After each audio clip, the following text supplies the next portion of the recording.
Okay, great. Hi, everyone. Good evening. I will call this meeting of the Mountain View Human Relations Commission to order. During this declared state of emergency, this meeting will be conducted in accordance with California Government Code Section 54953E as authorized by resolution of the City Council. Please contact city.clerk@mountainview.gov to obtain a copy of the applicable resolution. All members of the Human Relations Commission will participate in the meeting by video conference with no physical meeting location. As noted on the meeting agenda, members of the public may provide oral public comments during the public comment period for an item by joining the Zoom webinar at mountainview.gov/meeting. Any emails received by 5 p.m. today were forwarded to the commission. And now I'll ask the assistant to the city manager to proceed with roll call, please. Commissioner Ball. Here I am. Commissioner Wakidu. Here. Commissioner Solomon. Here. Commissioner Webb. Present. Vice Chair Sylvester. Here. Chair Lynn. I'm here. Thank you. And just want to make sure I can move on to the next item. Okay, I'll go ahead and move on to the next item, which is minutes approval. The minutes for the meeting on April 7th, 2022 have been delivered to the commission members and copies posted on the City Hall bulletin board. Are there any corrections or additions that the commission would like to point out before we move to approve? I don't see any hands. So a motion is in order to approve these minutes. I'll go approve them. Okay, great. And I'll second that if that's necessary. Great. So we'll go ahead and take a vote on that motion. Commissioner Ball. Yes, indeed. Commissioner Wakidu. Yes. Commissioner Solomon. Yes. Commissioner Webb. Yes. Vice Chair Sylvester. Yes. Chair Lynn. Yes, great, thank you. Okay, next we'll move to the next item, oral communications from the public. This portion of the meeting is reserved for persons wishing to address the commission on any matter not on the agenda. Speakers are allowed to speak on any topic for up to 3 minutes during this section. State law prohibits the commission from acting on non-agenda items. Are there any members of the public waiting right now who would like to speak? I'm sorry, I see a hand raised from Vice Chair Sylvester. Yes? I'm so sorry. Someone is frantically trying to get into the meeting. I think they want to give public comment, and they said the phone number is not working. I don't know. Can someone pop over the correct number or the correct instructions into the box or text me? I'm sorry. Okay, yeah, sorry. Trying to see if I have the phone number. I believe it's, sorry, not sure. If nobody has it, that's fine. I'll try. Is it a phone number or a Zoom? She's trying to call in on her phone. I think somebody can do it over in chat. Yeah, 669-900-9128. Cool. I'll try to get that to her. Thank you. And yeah, there's a few phone numbers, I believe. I just put the phone number and the webinar ID on the agenda in the chat. If the member of the public wants to comment on an agendized item, or I wasn't sure. I'll send her. I think she had the wrong passcode, so I'll send it to her. Thank you. Okay. Let me know what it is. Thank you. Okay, I don't know if folks, let me see. Well, I'll read. I guess I have one more sentence to read, so hopefully the member of the public will be able to sign in by then. So if you're on the phone, please I'm sorry, if any member of the public would like to comment on a non-agendized item, please click the raise hand button in Zoom or press *9 on the phone, and the assistant to the city manager will display a timer on the screen. So I do not see anyone. I see no hands raised. Sorry, trying to stall. But I'm afraid, yeah, I'm afraid we'll need to move on to unfinished business. All right. Sorry about that.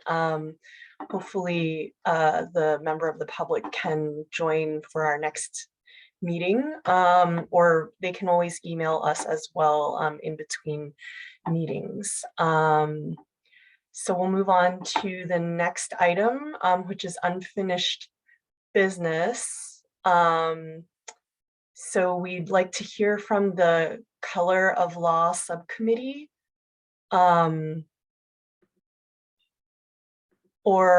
Sorry, just a question really quick for staff, given the last item. Would we be able to move the public comments to later in the agenda in case that person wants to join later to make comment? I believe the chair can reopen public comments if they choose to. Okay. Yeah, in that case, we didn't have any other public comments, so Vice Chair Sylvester, if your contact would like to do that, I'm happy to allow them. I believe it's 90 seconds, or how long would it be?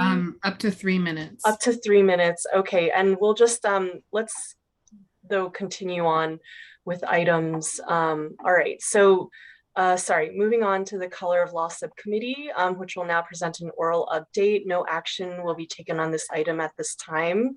Vice Chair Sylvester or Commissioner Solomon and Webb, if one of you or more would like to present, go ahead. I graciously wait to be voluntold. It's a running joke at this point. I will go ahead, although I will be, excuse me, brief. Sorry, let me just, let's see. As you all know, I think our event is tentatively scheduled for July 26th at the Senior Center. We haven't started too much work specifically on that event, but if anyone has questions, we can talk about that later. As you all remember, we were running an online survey that we shared with all of you at last month's meeting. We haven't decided for sure yet, but we may keep it open a little bit longer. There's good news and bad news. There's mostly good news. There's always interesting news. We only received back, I believe it was 25 or 26 completed surveys, which isn't nothing, by the way. And virtually everybody, I would say at least 20 of the 25 people said that they would be interested and willing to have a longer conversation with us, to do our oral history interviews if we wanted to. So the people who responded were extremely enthusiastic. I'm also happy to report that 9 of the surveys came in Spanish, and actually 8 of those 9 people were interested and willing to speak with us. So that was really, really good news. We received no surveys back in Chinese or in Russian, and we're going to hopefully regroup in the next few days to talk a little bit more about what to do next.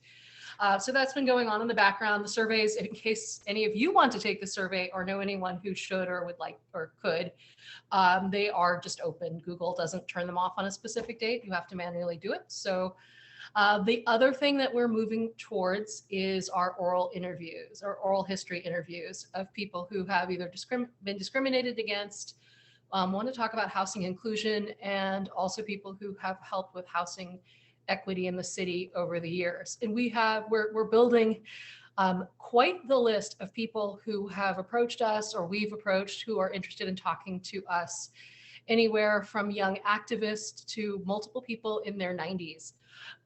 So we are really, really grateful for that. So where we are with that process, though, is we've been going back and forth with a release form that people would sign, saying we give you the permission to use our name and our words and blah blah. So there's been some going back and forth about that, and maybe we can get an update from Christina on that.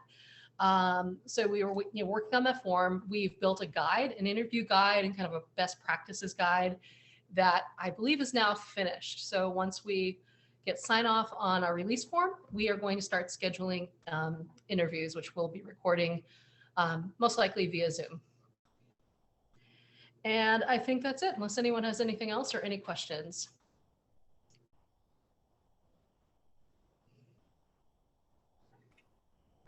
I had a question if none of the other commissioners do, or I have a few. Looks like Julie has oh, her I'm hand up. sorry. Sorry, I missed that. Okay, Commissioner Solomon, go ahead.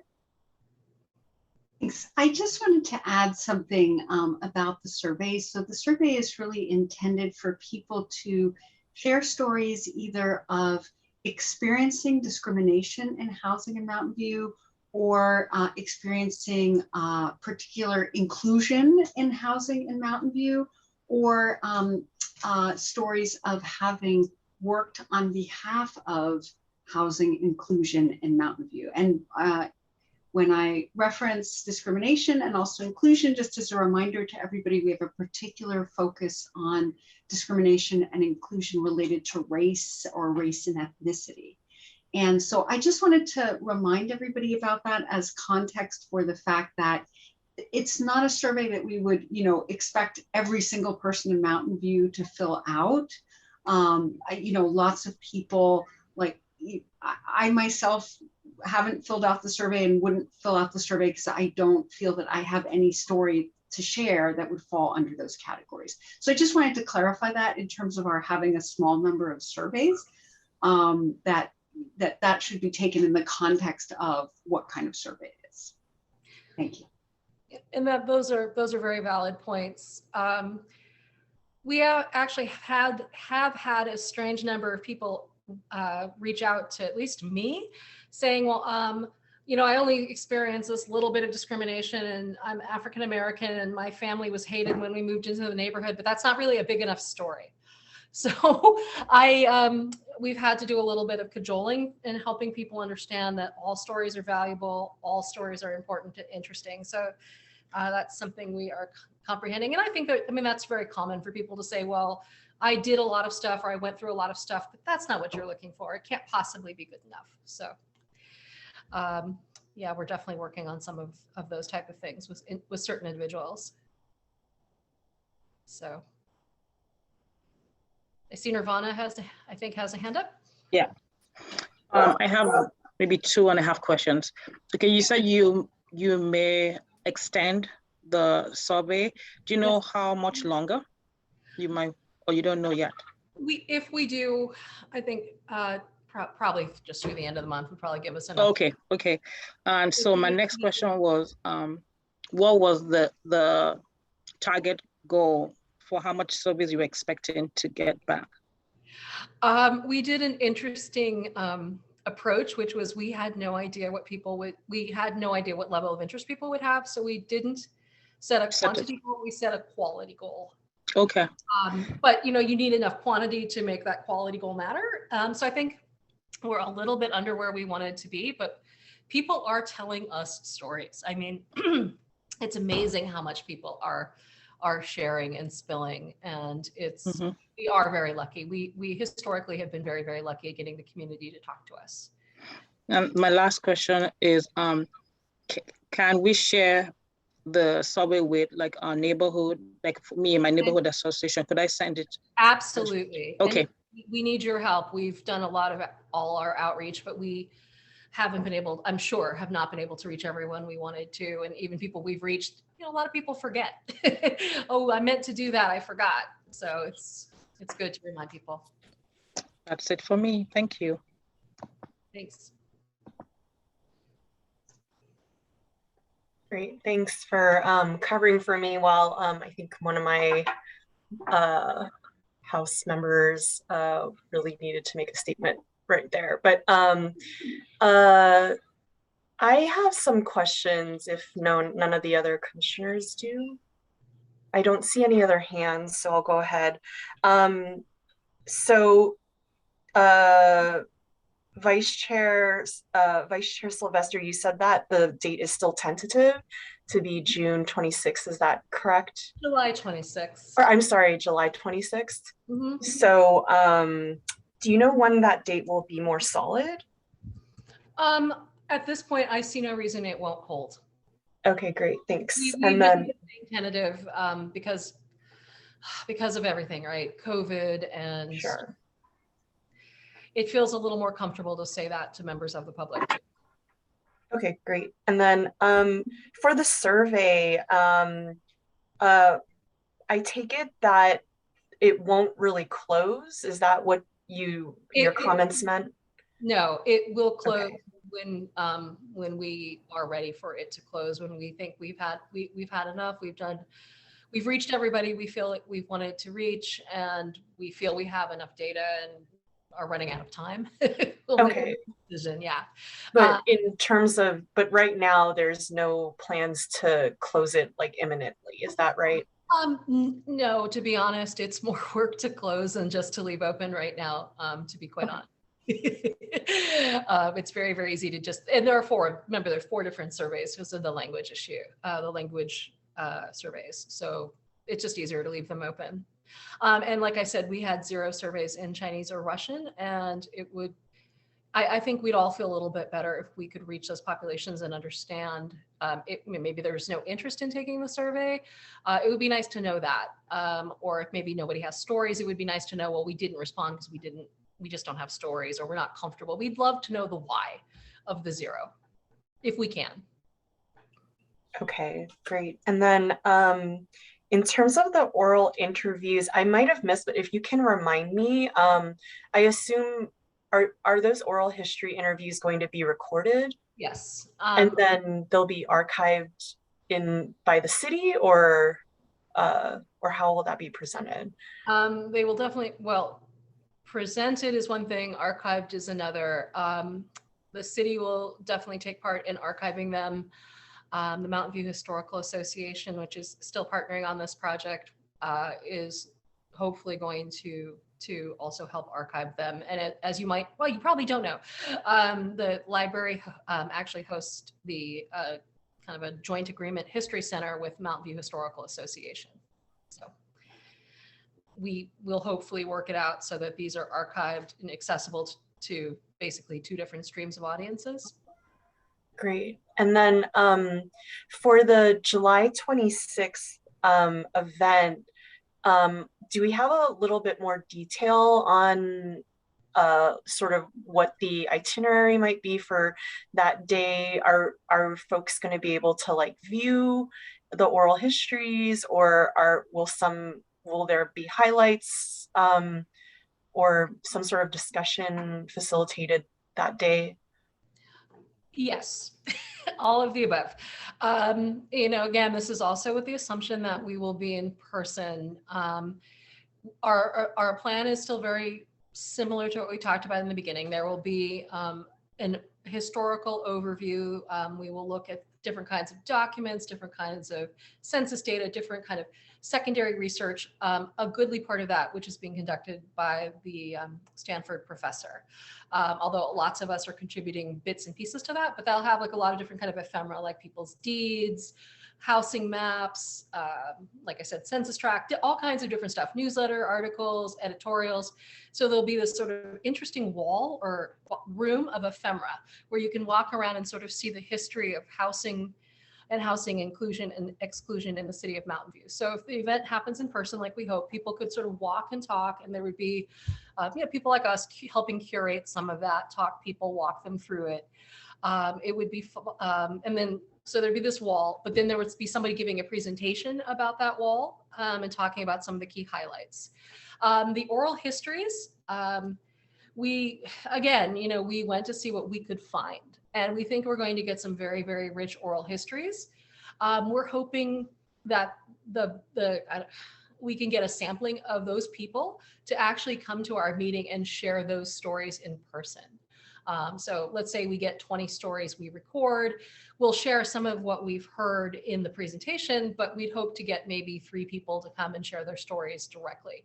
We're still trying to figure that all out. See also COVID, see also that a lot of these people are actually in their 80s and 90s. So we're treading very carefully. But they're oral, so we'll have some way to share some oral history. You know, maybe they'll just have to be on video. We've talked a lot about this, but we haven't done this specific plan yet. And then lastly, there will be facilitated discussion. So people can talk about what they heard, what they feel, what they plan to do next. So, you know, very, very basic with a report out at the very end.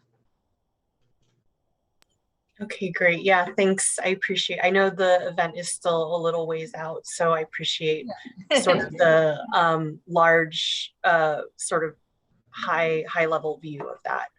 Great. Are there any other questions for the subcommittee at this time? Great, thank you for that update. Would any member of the public on the line like to provide comment on this item? If so, please click the raise hand button on Zoom or press *9 on your phone. I don't see anyone in the public right now raising their hand or indicating that they'd like to make comment at this point. So I'll move on to the next item, which is the update from the Racial Reconciliation Subcommittee to present an oral update. No action will be taken on this item. Would any of the members of the subcommittee like to go ahead and give an update?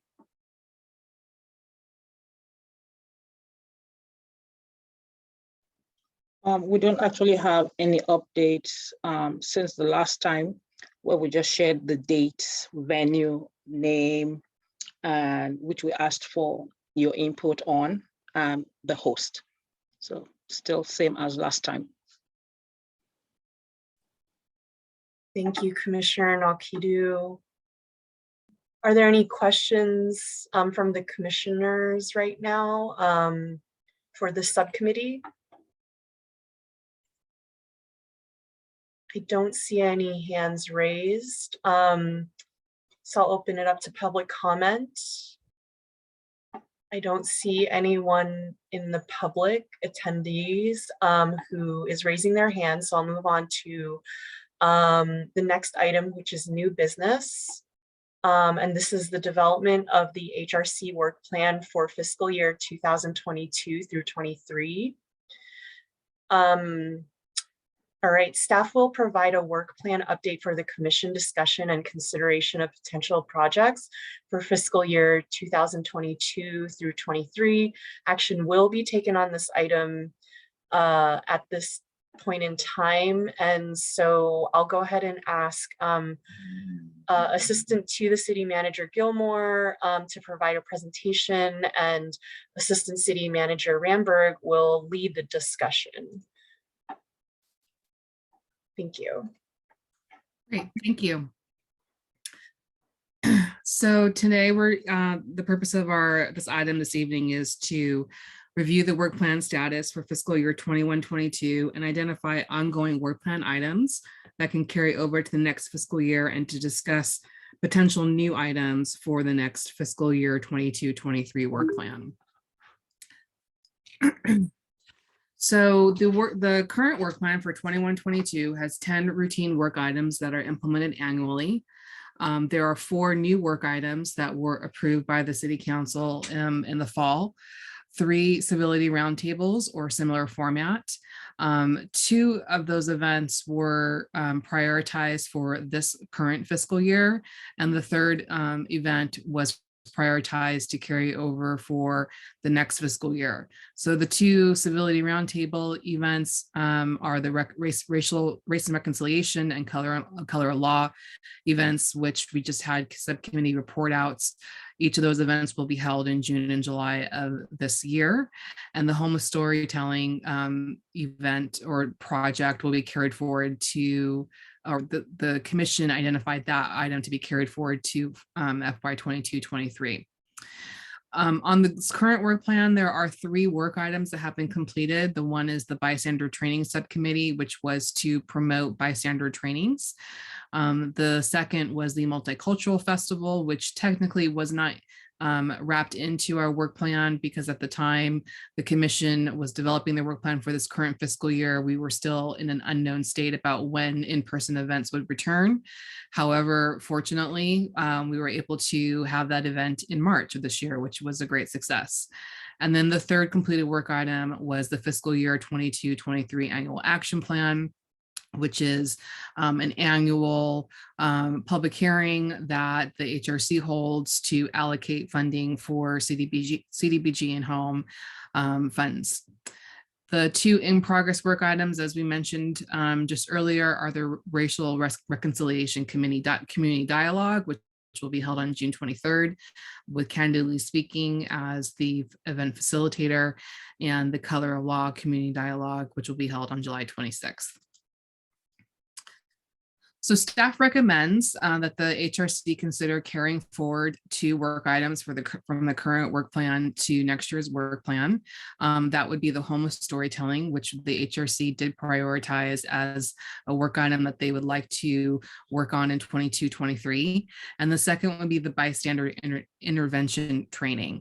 The bystander intervention training, while we had the ability to help promote an event that the library actually held in November of last year, we weren't able to secure a date to hold a separate bystander training intervention event. So we were suggesting that be carried forward for the next fiscal year to plan and hold one of those trainings in person or online. So we have talked in the past about the challenges to staff capacity and the ability of the HRC to complete pretty significant work items within the fiscal year. And so we are recommending that the HRC limit themselves to adding 1 or 2 new work plan items in addition to the potential 2 carried forward work plan items as part of your discussion today. And we have kind of 3 categories of work plan items that I think the HRC has shown really particular expertise in. The first is community engagement. So listening forums, trainings, and civility roundtables. The second is information sharing to help understand an issue or raise awareness or conduct storytelling. So examples of that are the community police subcommittee, the safe parking subcommittee. And then the third is the needs and assets assessments. So that is the LGBTQ and immigrant needs and assets assessments. So we asked the commission to consider as they put forward work plan items that their work plan items falls in one of those 3 categories. We also want to just note that the HRC could receive referrals for work plan items or assignments from the City Council or the Race Equity and Inclusion Council Ad Hoc Committee. So those items would come as they are referred, but that is also something to take into consideration. So the process and the next steps for tonight's discussion, again, this is to generate ideas for the potential work plan for next year, is for each commissioner to share a total of up to 2 work plan items, noting the issue and the category for the type of activity. The HRC would then affirm a final list of potential work plan items to be considered for prioritization, which will take place in our next meeting in June. After tonight's meeting, staff will take the work plan items that are generated and will conduct an analysis of work needed and identify the capacity available to execute the projects. And then again, we'll return at the next meeting in June to prioritize those potential work plan items to develop a draft work plan for council review and approval in September. So that completes my presentation, and I'm happy to answer any questions if there are any. Thank you.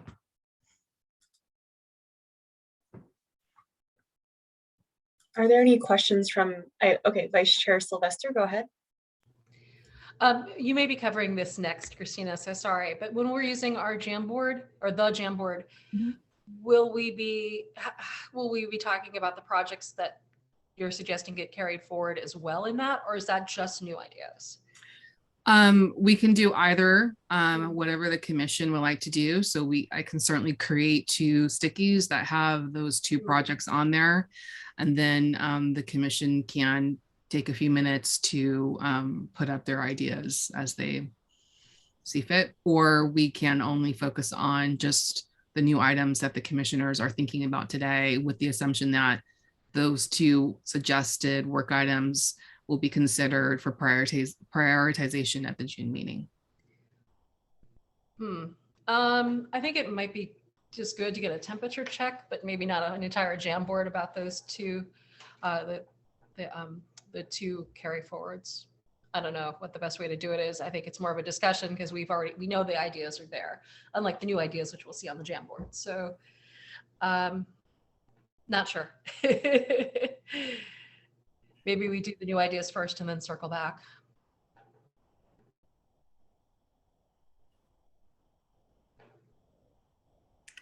Chair Lynn, I think Commissioner Ball has his hand up. Okay. All right, Vice Chair Sylvester, that's the end. Okay, yeah. On Commissioner Ball, go ahead.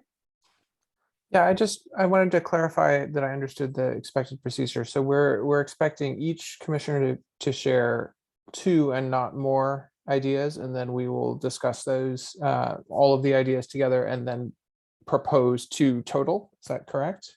Correct.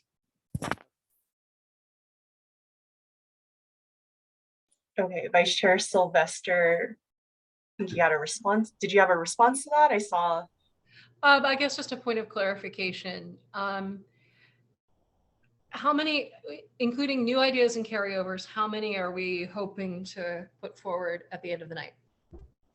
So we have 2 potential carryovers. So that is kind of on the table. You kind of, those projects are kind of have a defined scope. Right. So we understand kind of what the projects might entail. And then we're asking each commissioner to put forward no more than 1 to 2 new items for each commissioner. Right. So that could be up to 12 new items. Mm-hmm. And then we will review the items that we have. If we have to kind of consolidate, group them, we can group them. And then if we feel comfortable with what we have, then staff will take them, review them, and do an analysis and assessment of capacity and scoping.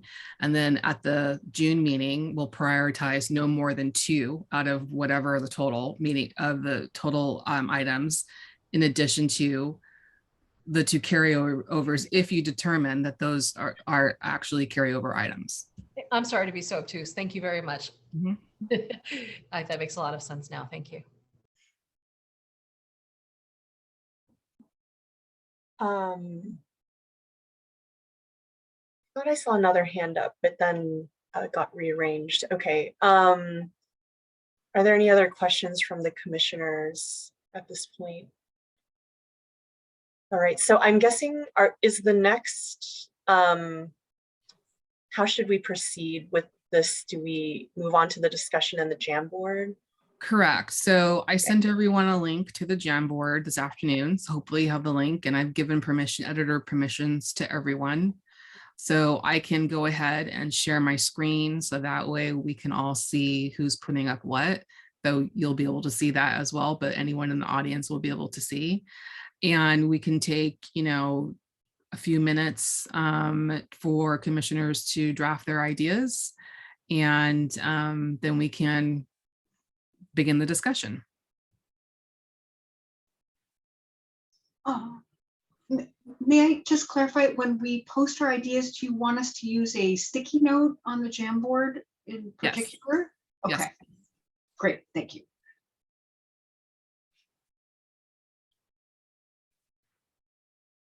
Just to confirm, so we should actually start posting that now? Yeah, I was just confirming with Chairlyn that process sounded good to her. Sorry. Okay. All right. So yes, go ahead and start. I will share my screen so people who are observing can view the Jamboard.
I assume we were not supposed to be anonymous. It would be interesting to see everyone's name on their sticky as we talk about them, if people are willing.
I'm going to help with the facilitation between Christina and myself. Do you all want to maybe put a hand up when you have completed your Post-its?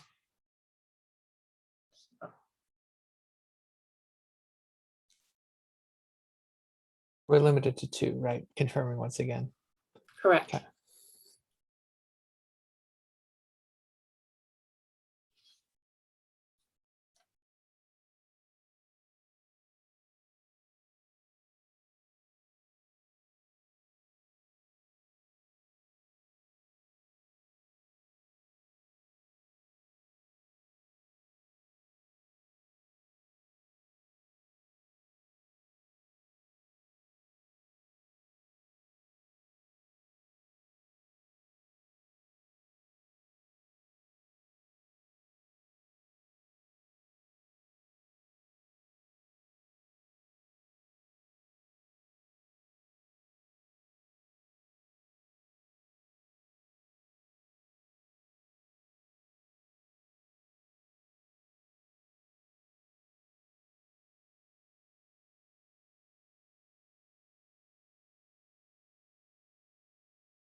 I think everyone has their hand up, except Commissioner Nwakidu. I just want to make sure everyone has enough time.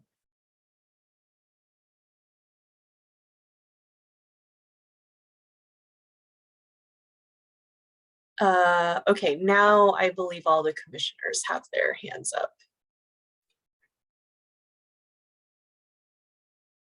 If it pleases the chair, I would suggest that I could ask a couple of follow-up questions to try to have clarity about the 2 things that Christina presented in her memo and also in her presentation just now, that each of these ideas would have both a topic, which is the subject matter, and also a type of what are we doing with that subject matter, and preferably it would be into the categories of some kind of community engagement and dialogue, some kind of awareness raising or storytelling where somebody's voice perhaps is being elevated, or in the terms of a needs and assets assessment.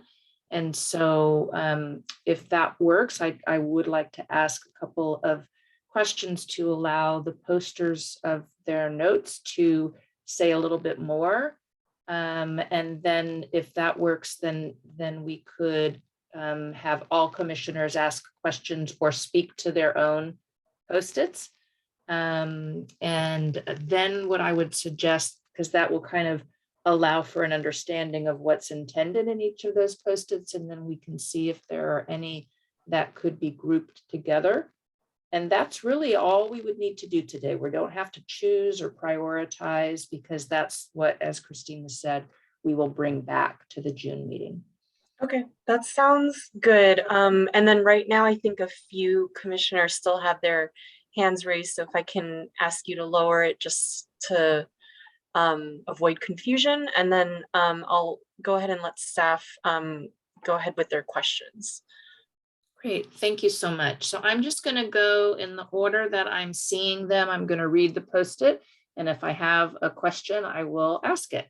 So gender needs and assets focused on community listening, like a light version.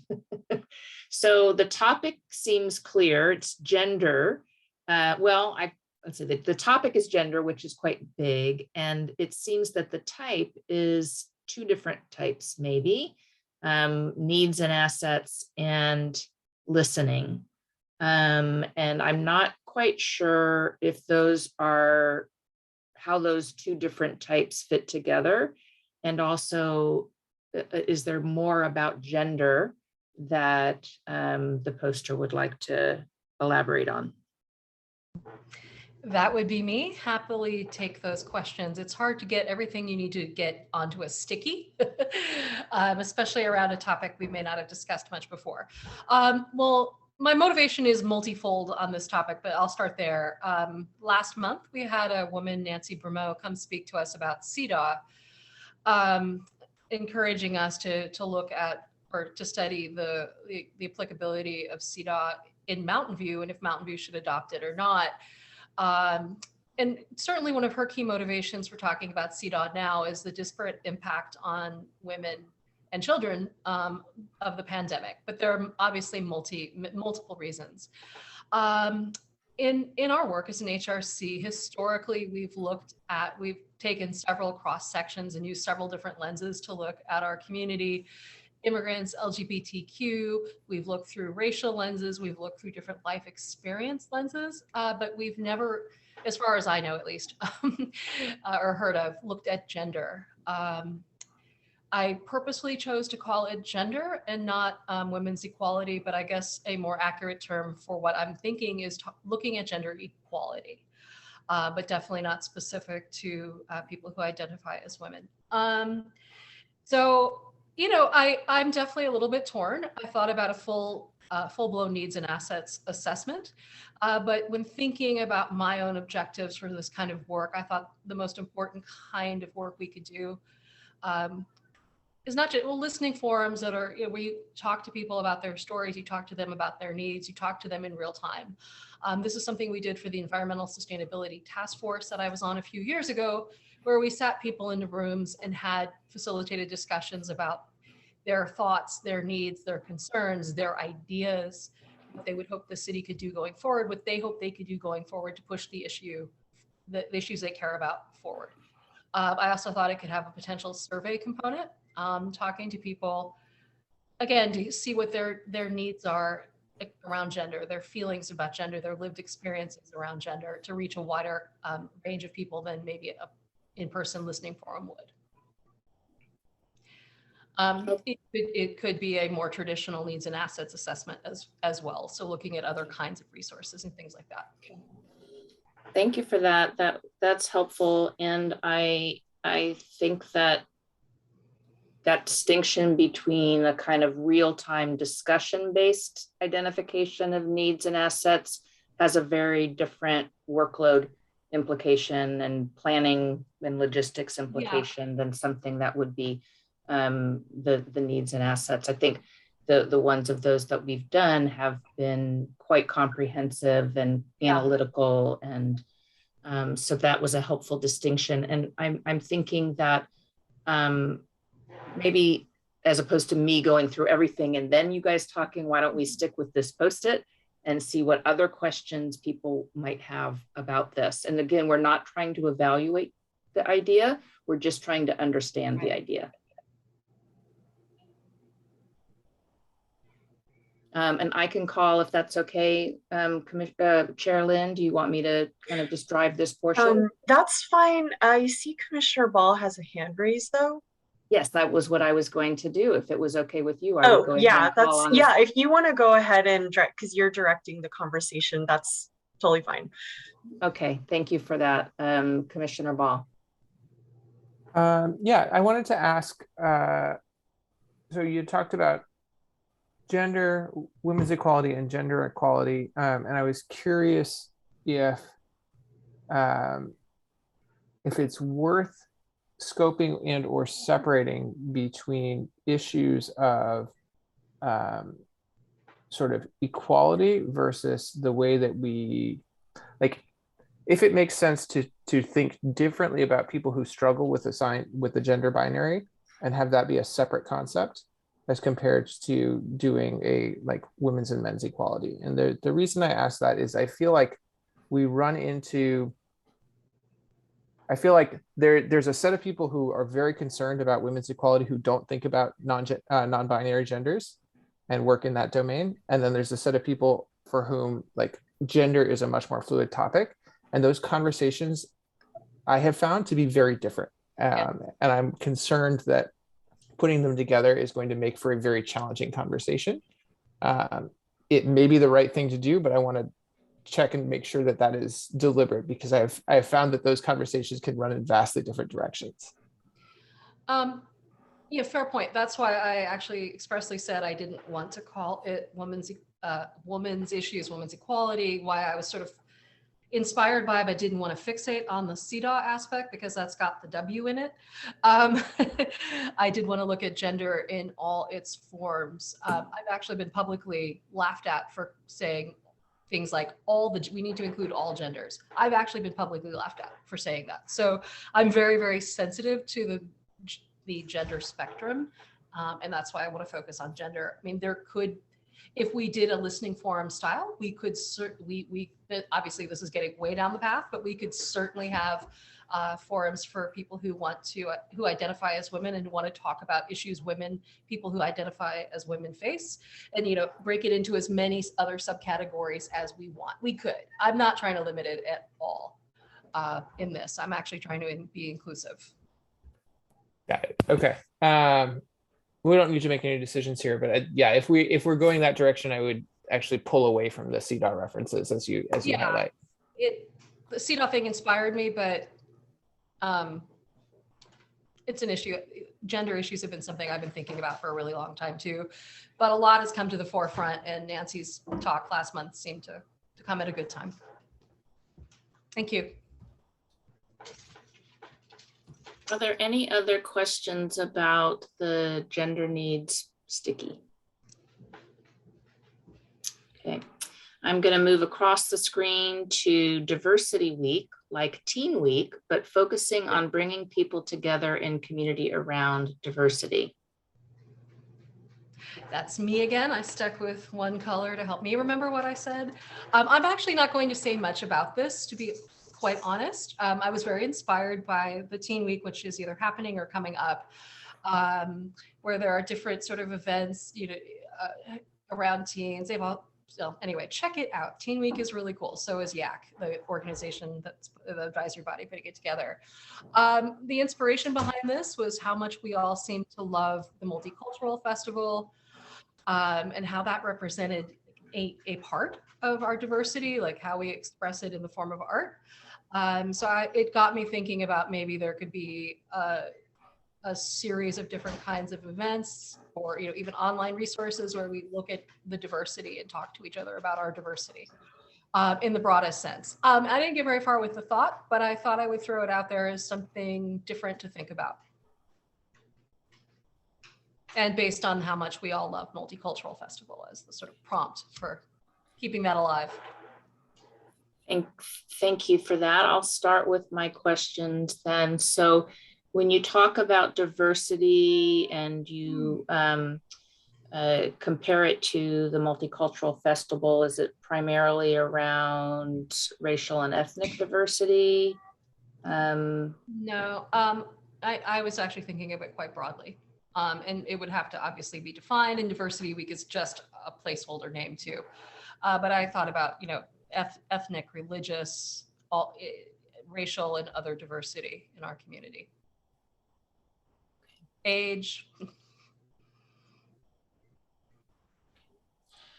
And when you talk about events across, or you not on the post-it, but you use the term events and dialogues. So it could have a different format for a, whatever the series is, it could have different formats. Yes, definitely. I was being very non-prescriptive about it.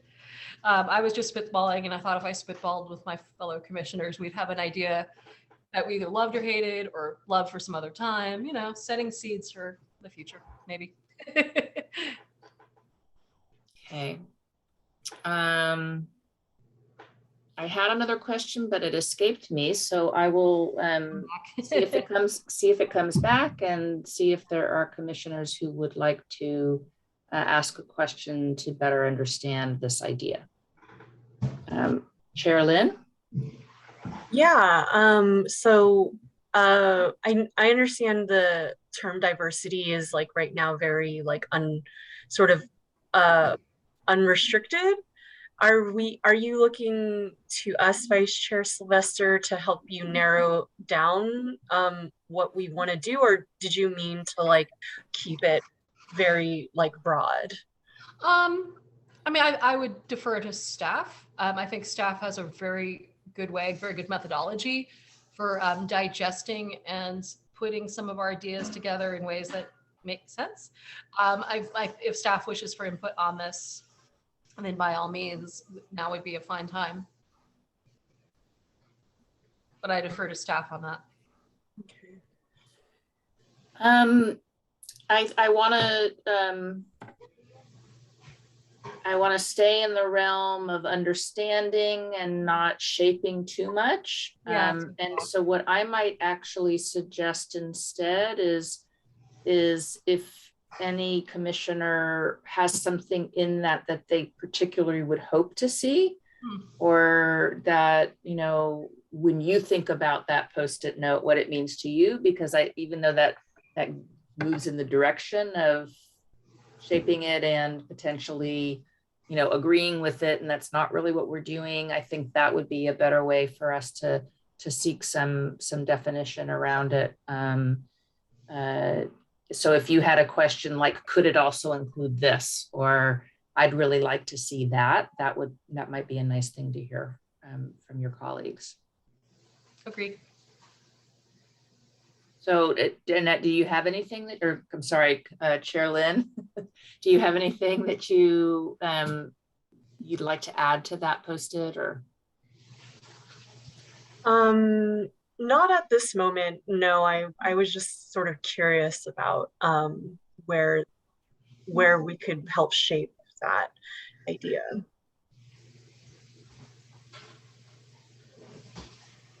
I see that Commissioner Solomon has a hand up. Yes, thank you.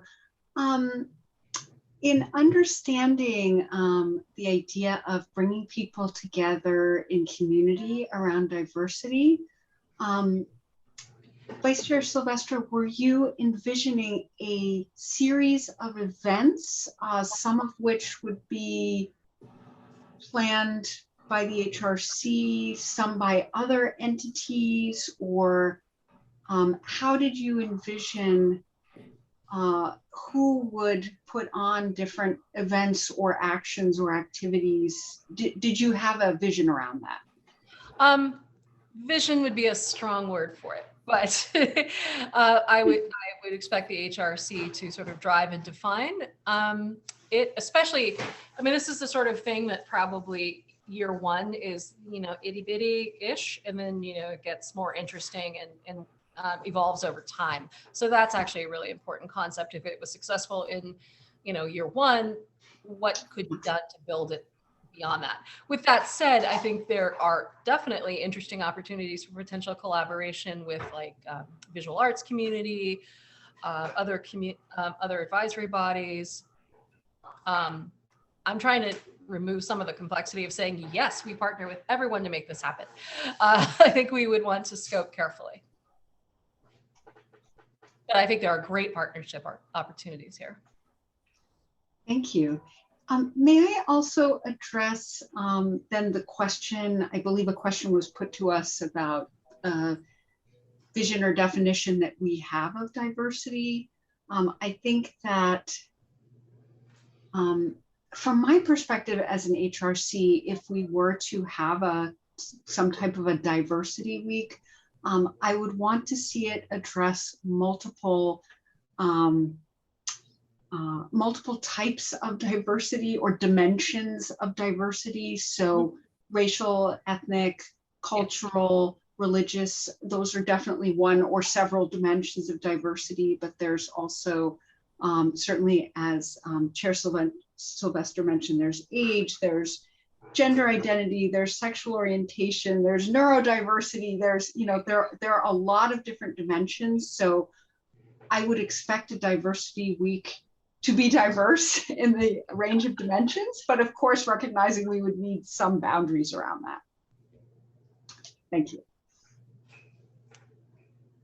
Thank you. That was very good to hear your perspective on that. Commissioner Ball?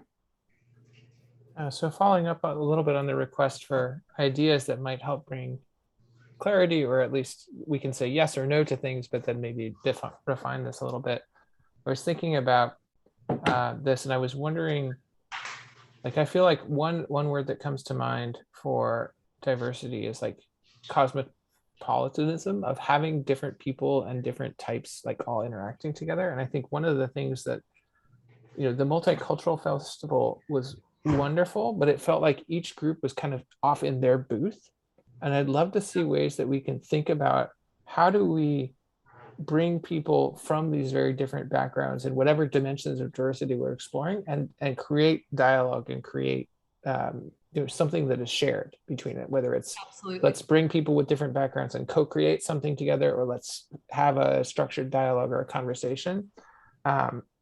The experience that I think about that this is reminding me of was at some point pre-pandemic, I took a trip related to a conference to Medellin, Colombia. And I went to dinner with folks, and there were folks from 4 continents speaking in 6 languages. And I just at some point was sitting back, and this collision of cultures around me, and it gave me goosebumps. It was wonderful. And so some way that we can facilitate that mixing and melding, and not just the sort of everyone doing a showcase of their own. If I may, like I said, I didn't necessarily drill down into a ton of specific ideas, but one or 2 ideas I had was something like, like speed dating or speed networking, where you could meet and mix purposefully with, a bunch of different people in little short conversations throughout an event. And then the other one, I've seen this sort of meme on the internet about, rent a blank from a library in Europe, like rent a person of a certain religious background or a certain age or a certain, part of the country. And you could check them out and talk to them for half an hour. So I thought about ways where we could have that sort of blending and interesting conversations that we could help, not facilitate, that's not the word I'm looking for, but help push forward and delight. Just an idea. But definitely where there's a mixing, definitely, you're hitting on a point I'm thinking about. Okay, so hearing a couple of people interested in mixing, not just kind of information presentation, right, and also a broader range of defining diversity. Commissioner Webb? Yeah. So are you thinking of how does this fall with the multicultural festival? Is it are you going to wrap it up inside it, or is it like a lead into it, or something like where you promote it and then at the festival, and then say, okay, now we're going to have diversity week coming up? Like it could be the kickoff, that kind of thing. Are you thinking of it in that sense, or are you saying get rid of the multicultural festival? No, I'm not saying that. A good question. I mean, I think mostly I was inspired by the multicultural festival and the kinds of things that felt like it started to happen there, but didn't kind of end it when we all went away. I purposefully am not thinking of this specifically around culture or, multiculture. I think, and diversity is probably the wrong word. I have played with a dozen words for this, including like community, just community, right? And spending more time working on the definition than on the title, so we don't get wrapped up too much on a title. With all of that said, Javier, it could be the multicultural festival could be a bookend on either end of it. Poetically, it may could make sense, right? It could, you know, we've been talking about diversity, we've been talking about different cultures, we've been talking about different people in our community, and let's have like this sort of showcase. I don't think that's mandatory in any way, but it's a possibility. So to follow up, and I heard you say that it would be basically an annual event, so we'd have to do this ongoing because you're trying to build upon it. Not thinking of resources, right? Because it'll grow and it'll grow. If it is something that you're envisioning, it's gonna maybe become like the only thing that the HRC would be able to do. Definitely not looking for that. Definitely not trying to redefine the HRC in any way in this process. I'm thinking very Silicon Valley style, like startup style. You try it once and see if it sticks, right? And you know, like, oh, that was great, but it was too much work. Oh, it was great, but I achieved everything I wanted to achieve. Oh, that's great. Look at all the other things and all the other people coming to us to help, right? Everything is beta, right? Everything is an experiment, and maybe it would just be a one-time thing, or every other year thing, or an every so often thing, but it would not be to supplant the incredibly important and usually very timely work of the HRC that comes up as it does. Thank you. You're welcome.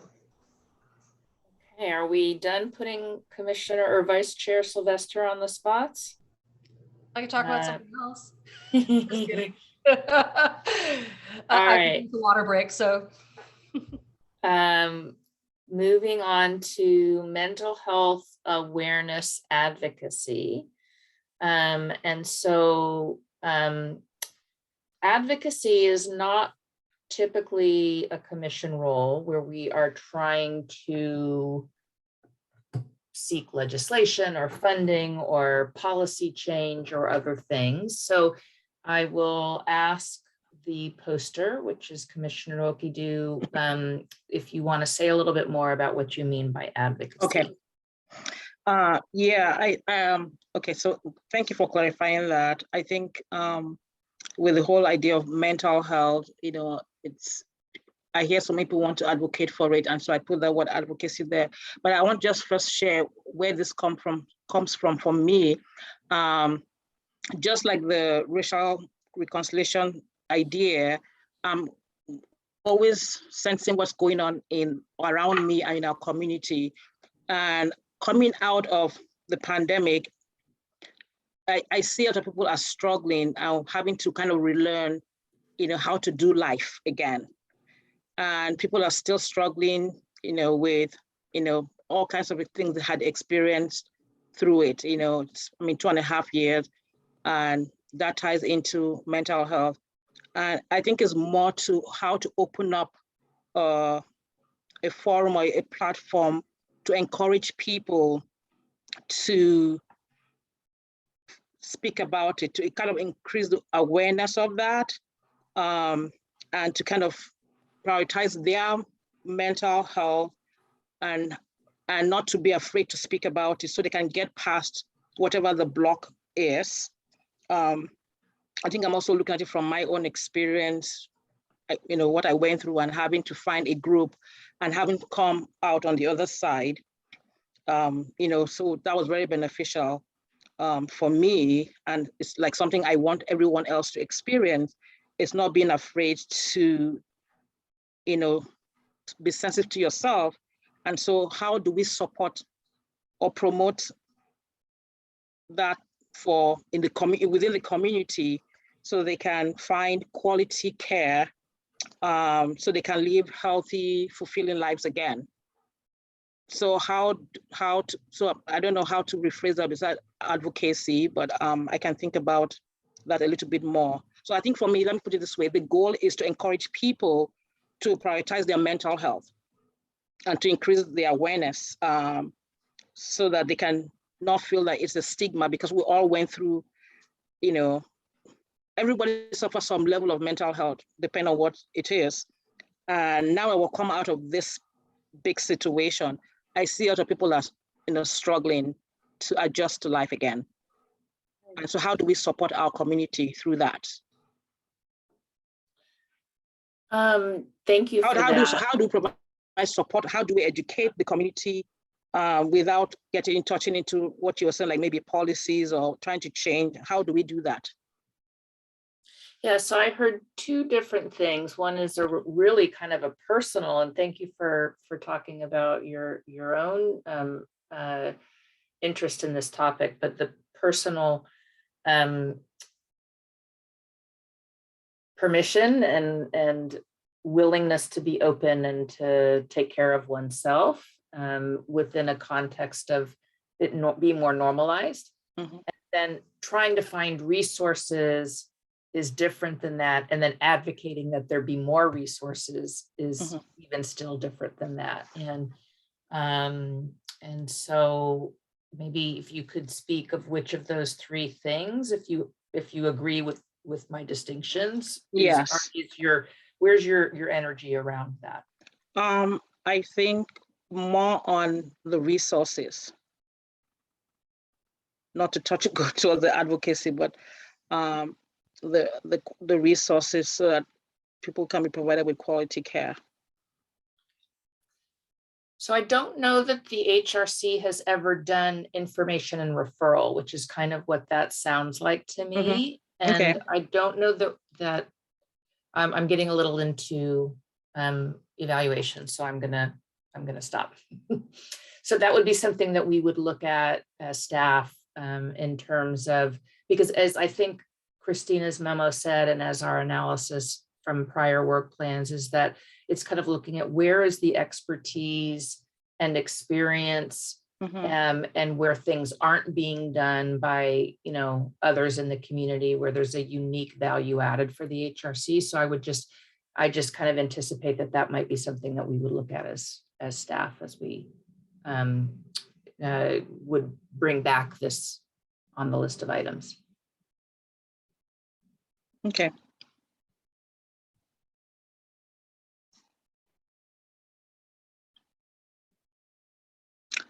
Does anyone else have any questions? I do see Vice Chair Sylvester's hand up. Yes, thank you. First of all, Nirvana, thank you for bringing up this topic and especially for sharing your story and your experience. I just actually took a look at last year's Jamboard, and we had talked a lot about mental health topics last year. Like we talked a lot about could there be an event around cultural awareness and cultural stigmas, looking at mental health in marginalized community, looking at providing ideas around resources and helping people find help. So I just thought it was interesting that you brought it up again with a spin or a new take on it that I really like. I wonder what you think when you hear the ideas from last year around cultural awareness, or specifically looking at marginalized populations, if you have any thoughts around that. I don't think mental health, I don't think it's limited to any cultural group or anything. As humans in general, we all experience, you get what I mean? Yes. Yeah, I think last year we were talking about the disproportionate impacts, all kinds of impacts actually of the pandemic. Mm-hmm. Mental health was one of them. And I was just trying to get a sense of your scope. I like how you're thinking about it. Thank you. Yeah. Okay. Vice Chair Sylvester, any other questions? Okay. Are there any other commissioners who would like to ask a question on this? Better understand this? Okay. And again, my apologies, Commissioner Okidu, for starting to go into, how would I make this happen? Oh, no, that's very okay. I appreciate the feedback. Like I said, I'm just sensitive to whatever is going on, around me, and see how I could, be of kind of help or influence or support people and things like that. So And you definitely brought that passion around the racial reconciliation concept. And I just know that's going to be a great event next month. Thank you. Speaking of racial reconciliation, shall we move on to the next post-it, which says continuation of racial reconciliation community engagement from this year. So that topic is clear, and I think it maybe didn't start out as clear when your subcommittee began meeting, but through your research and seeing some of the models of things that could be done in the way of engagement and dialogue, it got to that place. And then the format or type, I think, is an engagement. You know, again, it's sounding like this is about dialogue. So I'll ask the poster, Chair Lynn, is there anything more you'd want to say about the type or the format of how you would see this proceeding? No, and I don't know that I'm not even on the subcommittee, so we haven't had the event yet, but I think that this is one of those. I mean, I think that all of the topics that we deal with every year deserve more than 1 year of looking at it. But I think that this one is also a topic that I think I would want to highlight as one that we could build upon for another event or some type of community engagement next year as well, just because I think it's a big enough topic, definitely, for HRC to continue to engage with. Thank you very much. Are there questions from commissioners? Commissioner Nwokidu? Yes, thank you, Chair Lynn, for bringing that up. Actually, that was one of my ideas I was going to propose, but the reason why I didn't was because we haven't had the event happen to see how it will be received and to get any feedback. But I agree with everything that you've said, because even me just going through what I went through and finding a space to have discourse, there's so much benefit that I can't always express it all. You just see my life has just changed. My energy and everything has just changed from that.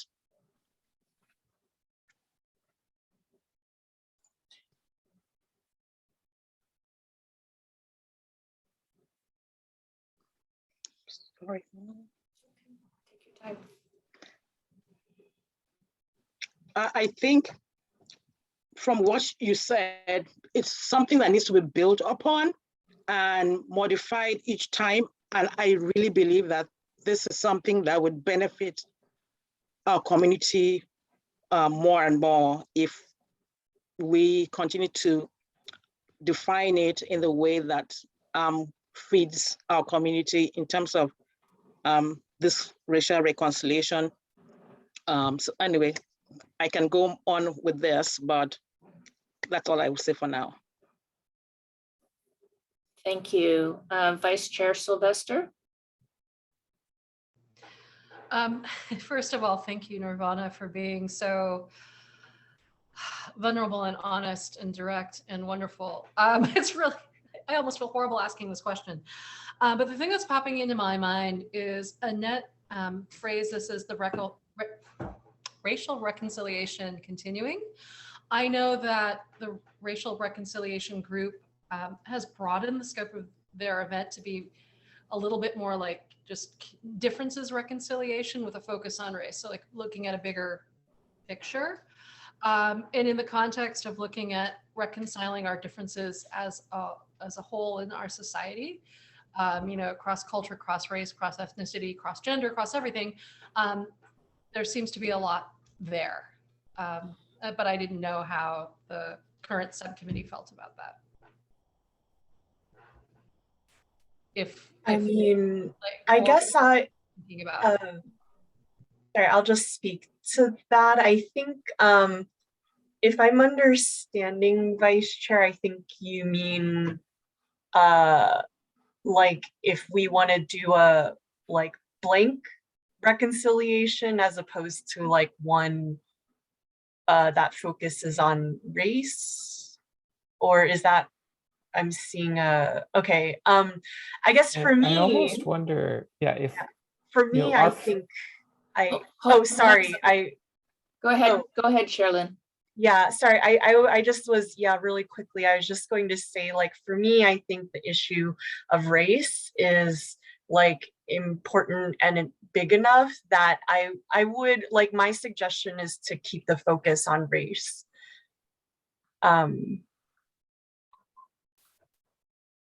Yeah, that's it.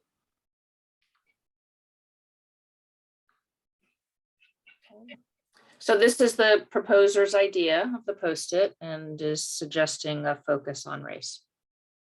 Okay. Commissioner Ball? Yeah, I did want to clarify. So we started discussing about race, and the commission or that subcommittee quickly moved to wanting more of a focus on connection and community. So the clarification question I would have is, do you want to continue the commission as it evolved to, or do you want to create another look at specifically focusing on race? Yeah, thanks for that question. I think I mean, I'm not part of the subcommittee, so it's a little bit hard for me to speak to that. I only sort of know what updates I've gotten at these HRC meetings. I think that I would want to build off of what, and we haven't had the event yet, so we don't really know like how the community is going to engage on it. So if we think like, I think it could go either way depending. This doesn't help very much for planning. Sorry, apologies to staff, but like I think somehow either continuing what we do this year or maybe looking at it from a different angle. I think I'd be open to either. Or I don't know, the idea is open to either, I guess.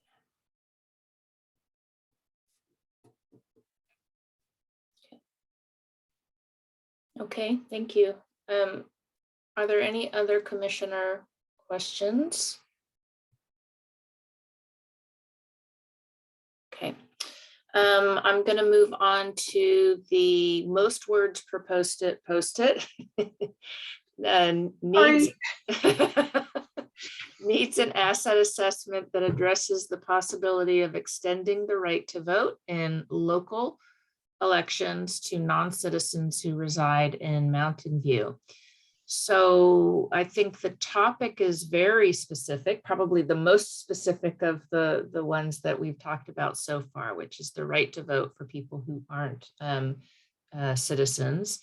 And we might ask the poster, local is in quotes, I think, or asterisks, if there's a definition there to local that you wanted to provide. Sure. Yes, and if I may answer that question, and then if I may also make a few other comments about having proposed this.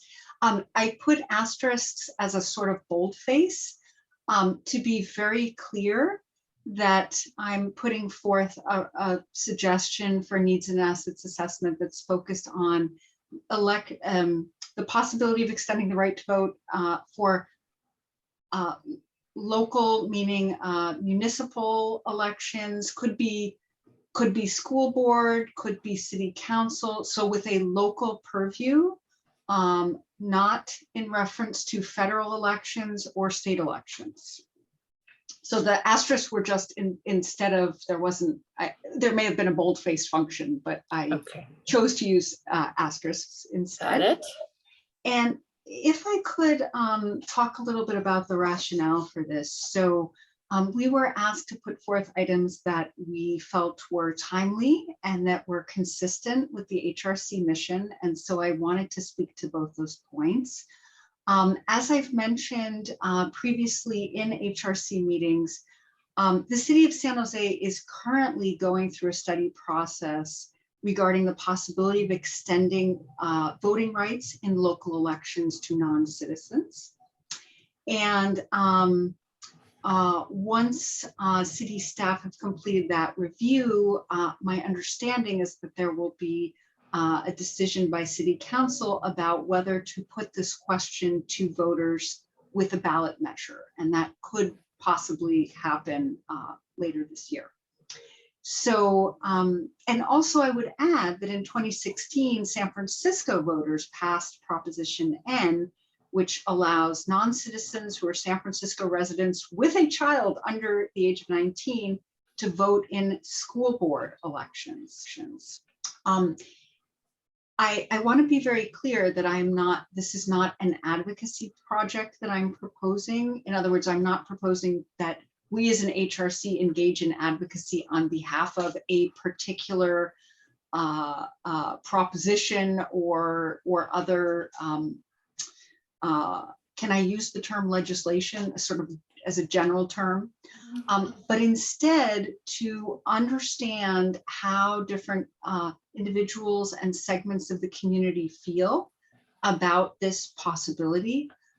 There are, in the examples I've seen, so there are 15, as of January 2022, there were 15 municipalities across the country, from what I've read, that allow non-citizens to vote in local elections, including New York, places in Maryland, etc. And there are different, there's different scope for which kinds of local elections, and there's also different scope for what groupings of non-citizens are included. So there are lots of different possible parameters around this. And then there are different feelings across communities about this. People who are in favor, people who are against, and also people who are concerned about implications for non-citizens if they do vote and how that may affect their application to citizenship in the future. So the reason I'm mentioning all these points is to say that there are a lot of different issues to consider. And given that within the Bay Area and even within our own county, there have been initiatives in this direction, I felt that this was and also I would add, given the very significant proportion of non-citizens who reside in Mountain View, that this would be a timely issue. And I also want to comment that I see this as very much consistent with the HRC's mission of focusing on issues of respect, inclusivity, and involvement. And voting is fundamentally about involvement, civic involvement, and engagement.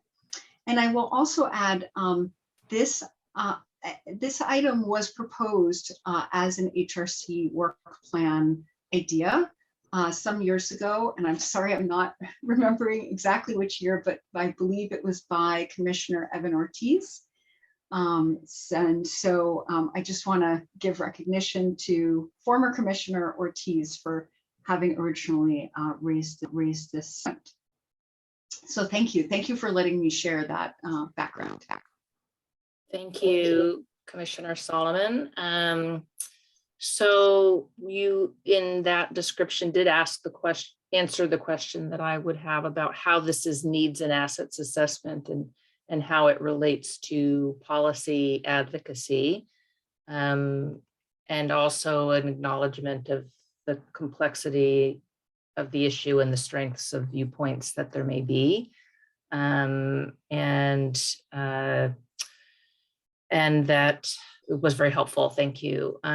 So I don't have further questions. Do commissioners have questions? Vice Chair Sylvester.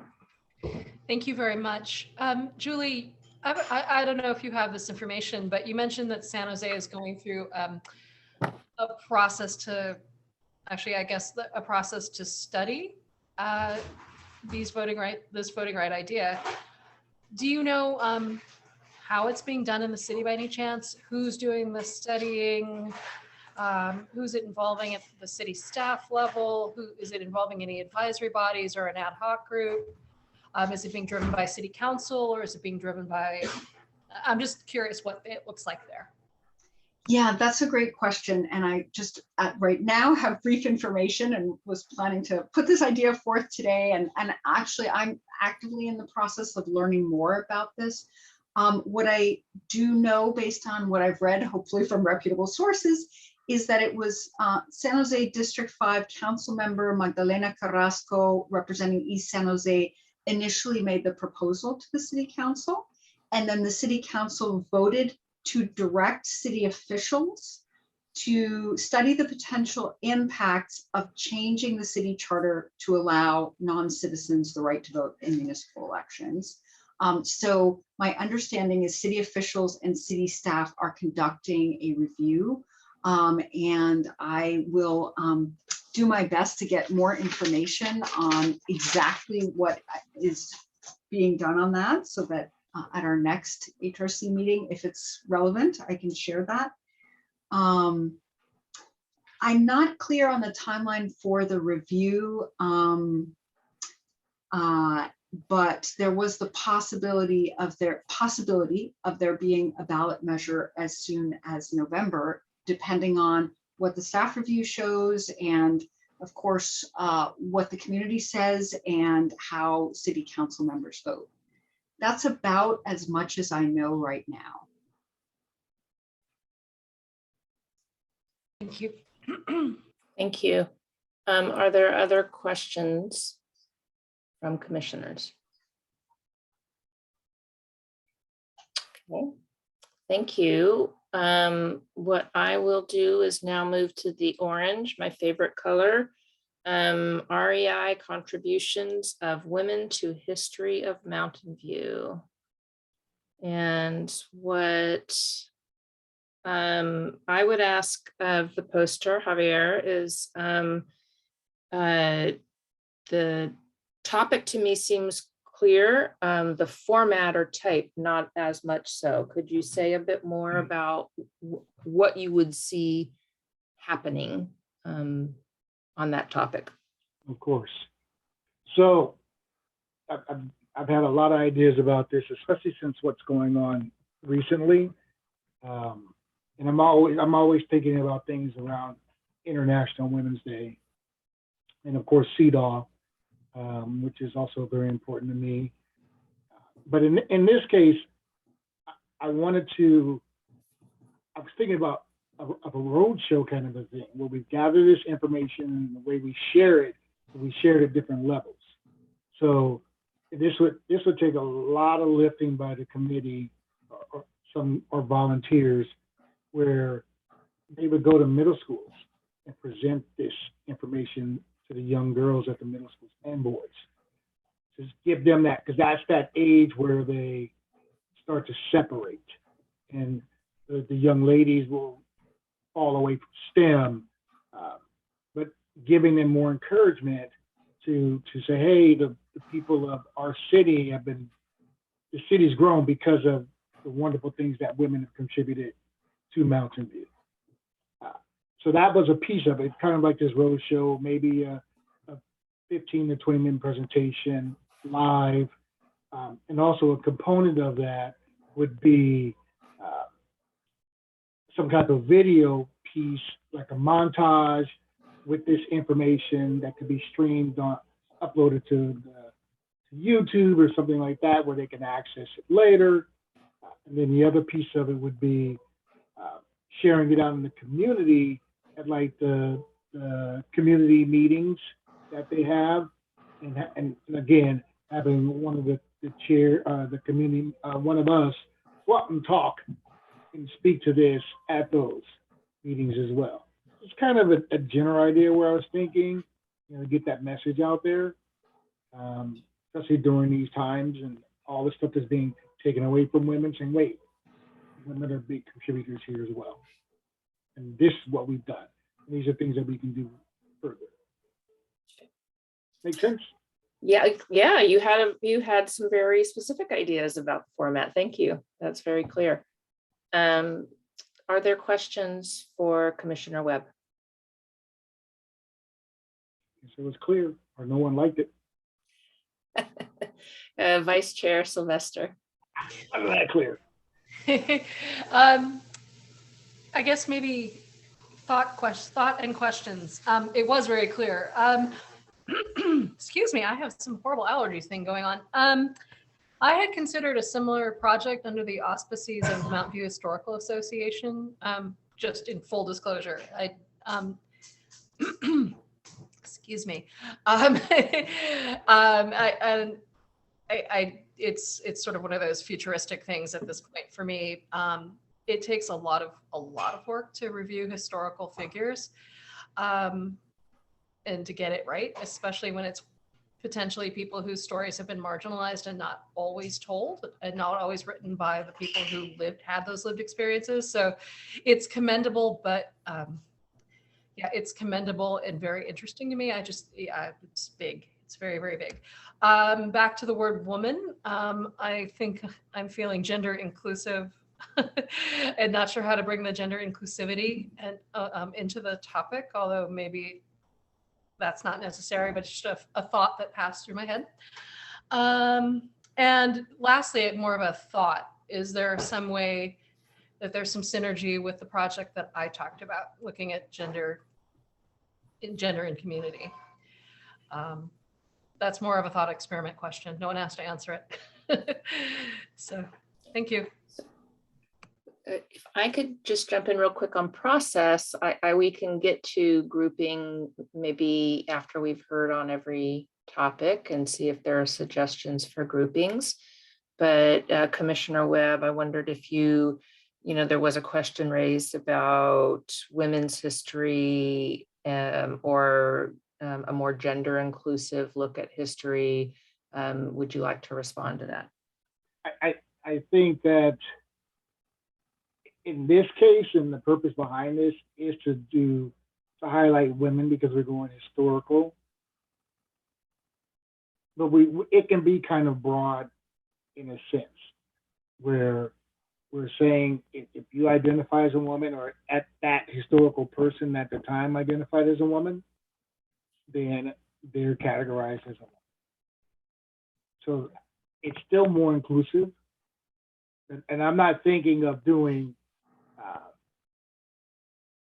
50 different people. It's a narrow focus where it's not so much work, enough for we can talk for 15 minutes about these people. Give a handout and do like a small video.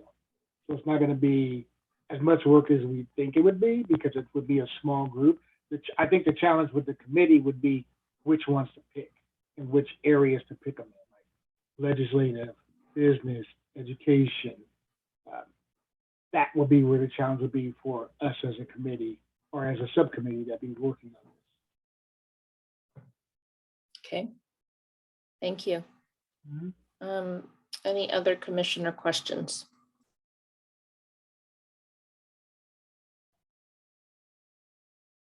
Okay, I'm going to move on to the next post-it, caregivers needs and assets assessment. So the format type is understanding what are the needs and either contributions of or resources for caregivers. Maybe I think I could assume that I know what that means, but Commissioner Ball, would you like to say more about how you're looking at caregivers? No, you more or less summed it up. And I think I'd like to propose looking at caregivers fairly broadly. One of the things that I have discussed with a number of folks is how challenging it can be to the multiple dimensions that one might be caregiving. So one might be caregiving for young children. One might at the same time be caregiving for elderly parents or a disabled spouse or other things. And it's those things all interact and compound. I do want to highlight, we talked briefly at the beginning of the meeting how I felt like caregivers were one of the groups that were who struggled the most during the pandemic. I think this period is also particularly hard, especially for caregivers of very young children or caregivers of elderly folks and disabled folks, both of whom are often much more either unable to be vaccinated or otherwise vulnerable to COVID. And we're in a time where everybody's trying to get back to normal, and many of the things that were helping keep those folks safe have gone away.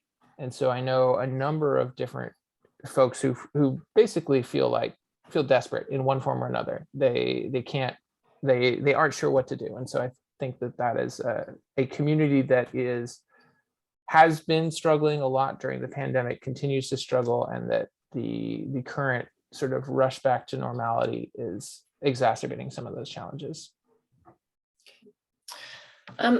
If I could ask a question of how do you see these struggles of caregivers in relationship to the mission of the HRC around inclusivity and involvement and those other things? Yeah, it's a good question because it's a dimension of diversity that often is not talked about in conversations about diversity.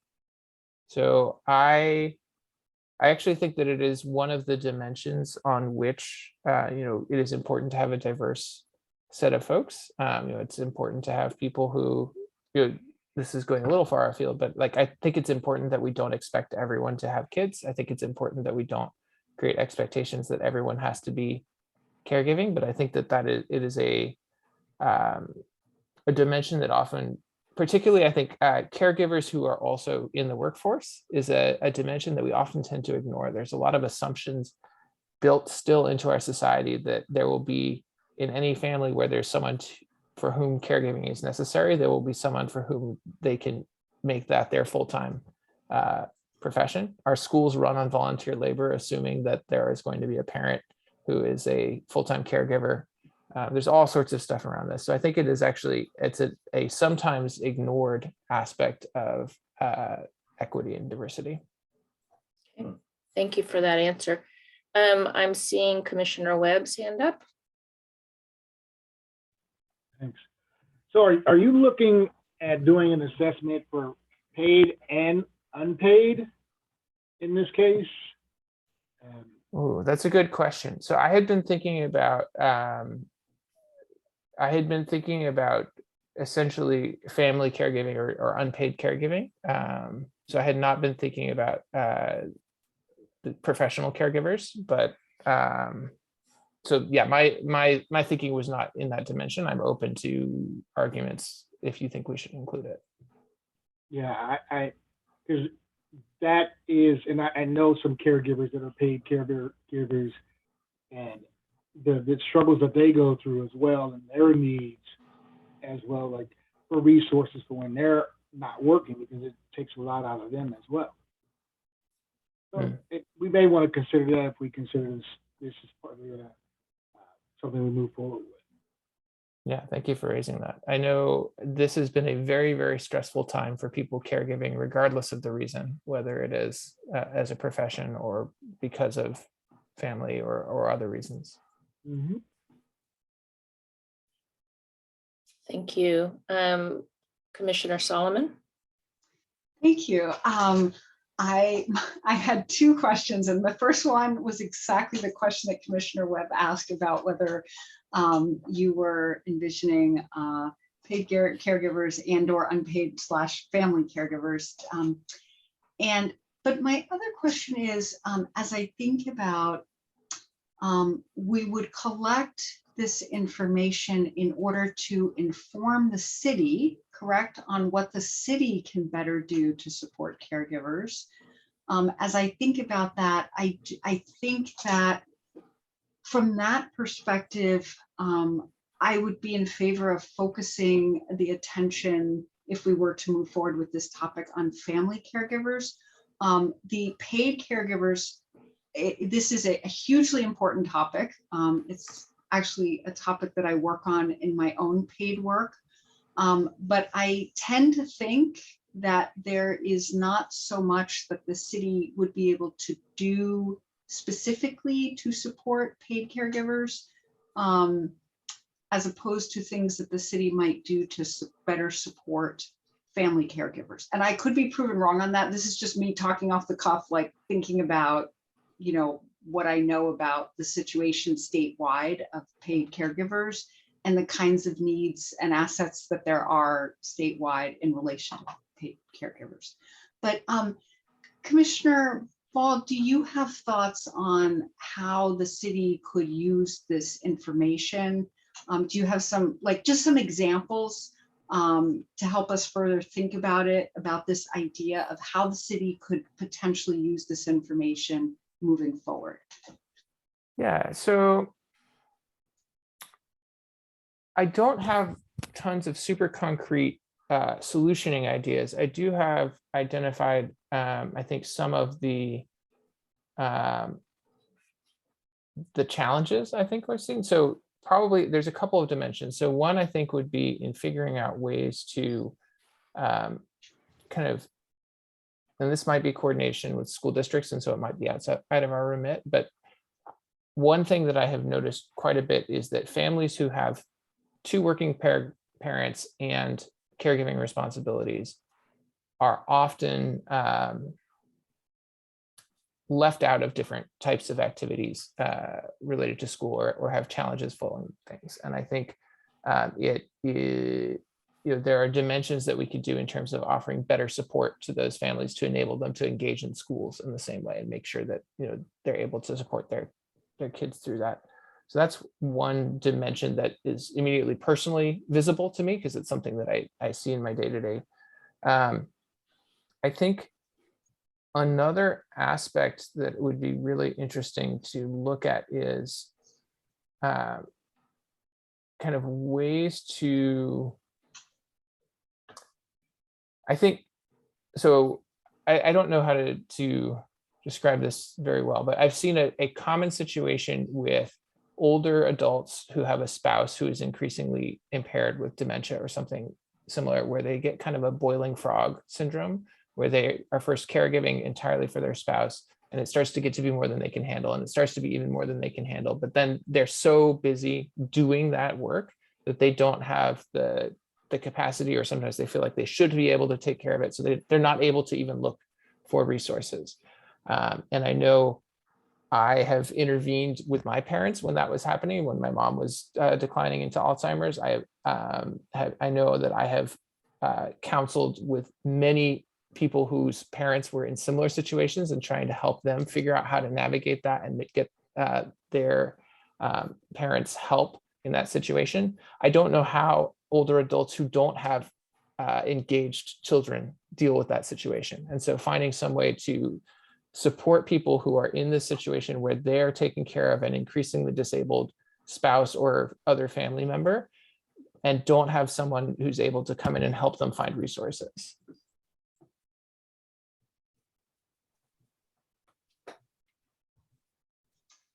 Thank you so much for those examples. Okay, are there any other questions for Commissioner Ball? All right, so the last posted is a CRT or similar event on navigating grief. So the format is a dialogue, and the topic are people who are going through grief and how to do that. And I think I would ask probably of this one, Kevin, Commissioner Ball, a similar question to the one that I asked before of how you're seeing that in connection with the mission of the HRC. Yeah, so this was inspired actually by the evolution of what was originally the racial reconciliation community, and by some of what Nirvana has highlighted in terms of helping people navigate transitions back out of the pandemic and encountering a disconnect between folks who have lost someone, and oftentimes not even due to the pandemic, because we were, during the pandemic, our normal rituals around losing people and grief and all of these things were completely disrupted. And so we're in a state now where there's a set of people who didn't go through that and are like, basically like, all right, we're through, we're safe, or safer now, we can go. And there's people being like, wait, we haven't reckoned with loss and grief and all of these challenges. And so I to me, this is about how do we help those members of our community process this and be able to engage in the world again. So I don't know, it's perhaps a slightly less good fit, but it is tied to this dimension of how do we help our community sort of reemerge and heal from the challenges and pain of the last 2.5 years. Thank you. Are there questions for Commissioner Ball? Vice Chair Sylvester? Just to make sure that you're talking about the pandemic-related grief at the society level for losing, the way it was versus grief more generally, like someone has passed or someone lost a job, or so you're very focused on the pandemic. No, I was actually focused on personal grief and the ways that it was disrupted by the pandemic, right? So Okay. we are going through an event of mass grieving. We've lost 1 million people, more than we would normally lose over the last couple of years. I know so many people who have lost someone, and I want to go further on that and say, like, even what one might term as normal deaths that were not related to COVID, are kind of normal processes for being able to handle those and handle that grieving failed. Many people lost folks and weren't able to hold funerals, weren't able to do things, right? Like I went to a memorial for my uncle that was a 1.5 years delayed because of the pandemic. There were a number of other things. So I think there's a tremendous number of people struggling with how to deal with grief. And then that is getting, I think the sort of pandemic and how we're dealing with it is then compounding that, right? Both the origins of, okay, we couldn't actually get together and process our grief together. And now everybody wants to move on. We're done. We don't want to talk about what happened. We don't want to talk about these people that you lost. Like, let's go party. And it's shattering. I don't disagree with the shattering and the intellectual sort of disconnect between, people still dying, people still afraid, people sick, and the people partying. It's a lot, cognitively an awful lot. You're right. Thank you for sharing.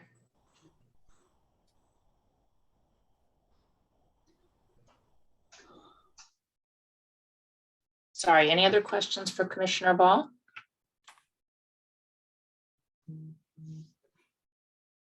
Okay. So, Chair Lynn, I am knowing that at some point in this discussion, we will want to offer for public comment. And I would suggest that we go through, finish the dialogue here amongst since there isn't really a decision process. It's not like you're going to make a decision that can could have been influenced by public comment. And I also have a sense that there won't be any public comment. But I'd like to look at whether or not there are any groupings that would make sense. And I think there certainly are things that are adjacent to each other, have some area of overlap, although I'm not sure that they would be entirely collapsible. So for example, the gender needs and the women's history, I think those are different, even if they both deal with one or more forms of gender. Would anybody make a different case than that?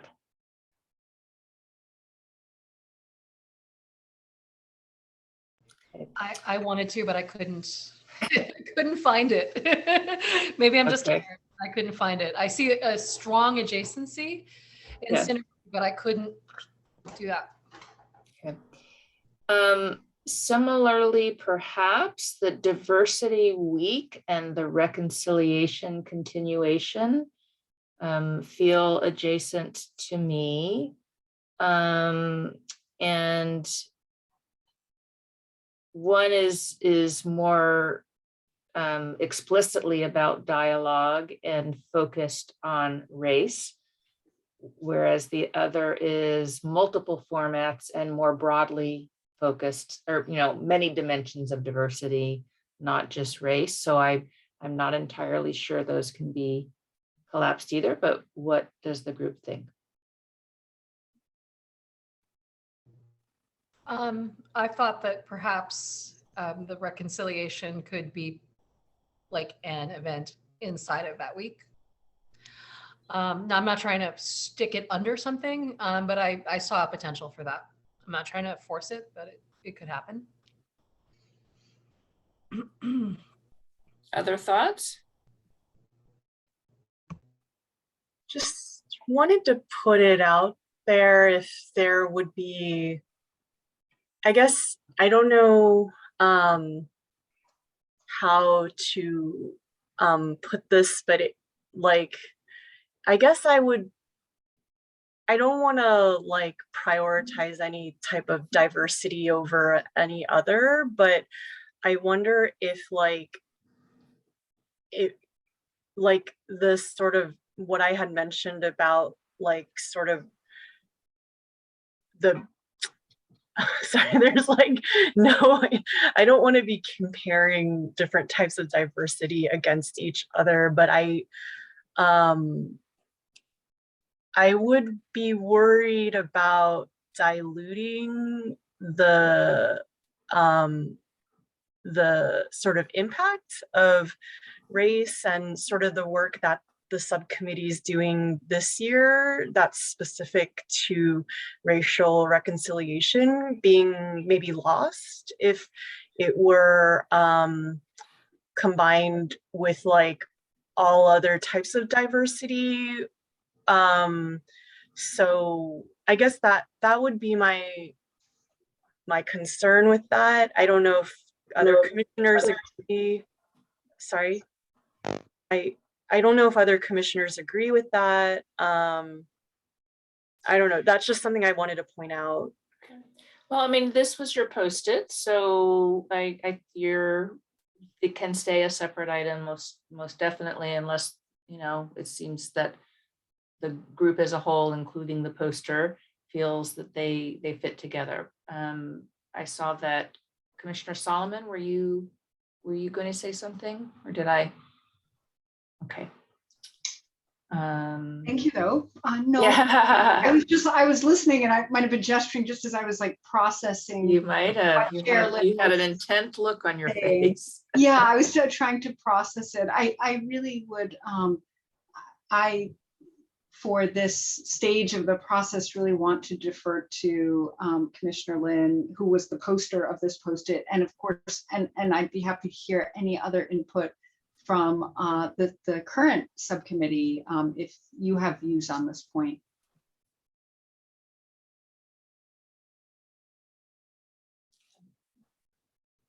Okay. And then in terms of the other items, I'm hearing kind of mental and spiritual wellness in both of the ideas that Commissioner Ball brought forward, but that I don't know that all of that is mental health, and don't know if the desired outcome or format of these different ideas would be the same. So somebody moved them. I saw. That was me, since I okay. had put them. All right, so maybe you can start by saying what you think about that. I mean, two of these ideas are yours, so you didn't think they were the same idea. So they're not the same idea. I would put the caregivers one somewhat separately. I think there's a ton of mental health challenges coming out of our last few years. Like all types of mental health, I think, challenges are probably at sky highs. I am particularly focused on grief because it's the one I've struggled with the most, but I am, I think we could pick any one area and try to address it. I do think if we try to address mental health globally, that is probably too broad for us to be able to do very much with.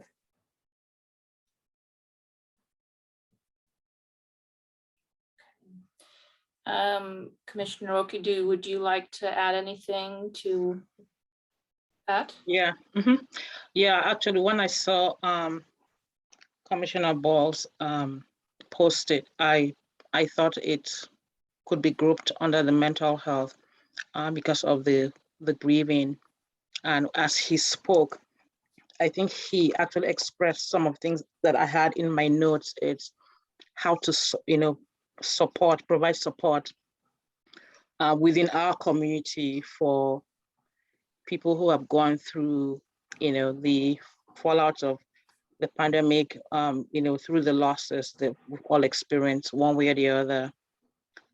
So I kind of agreed with a lot of what he was saying.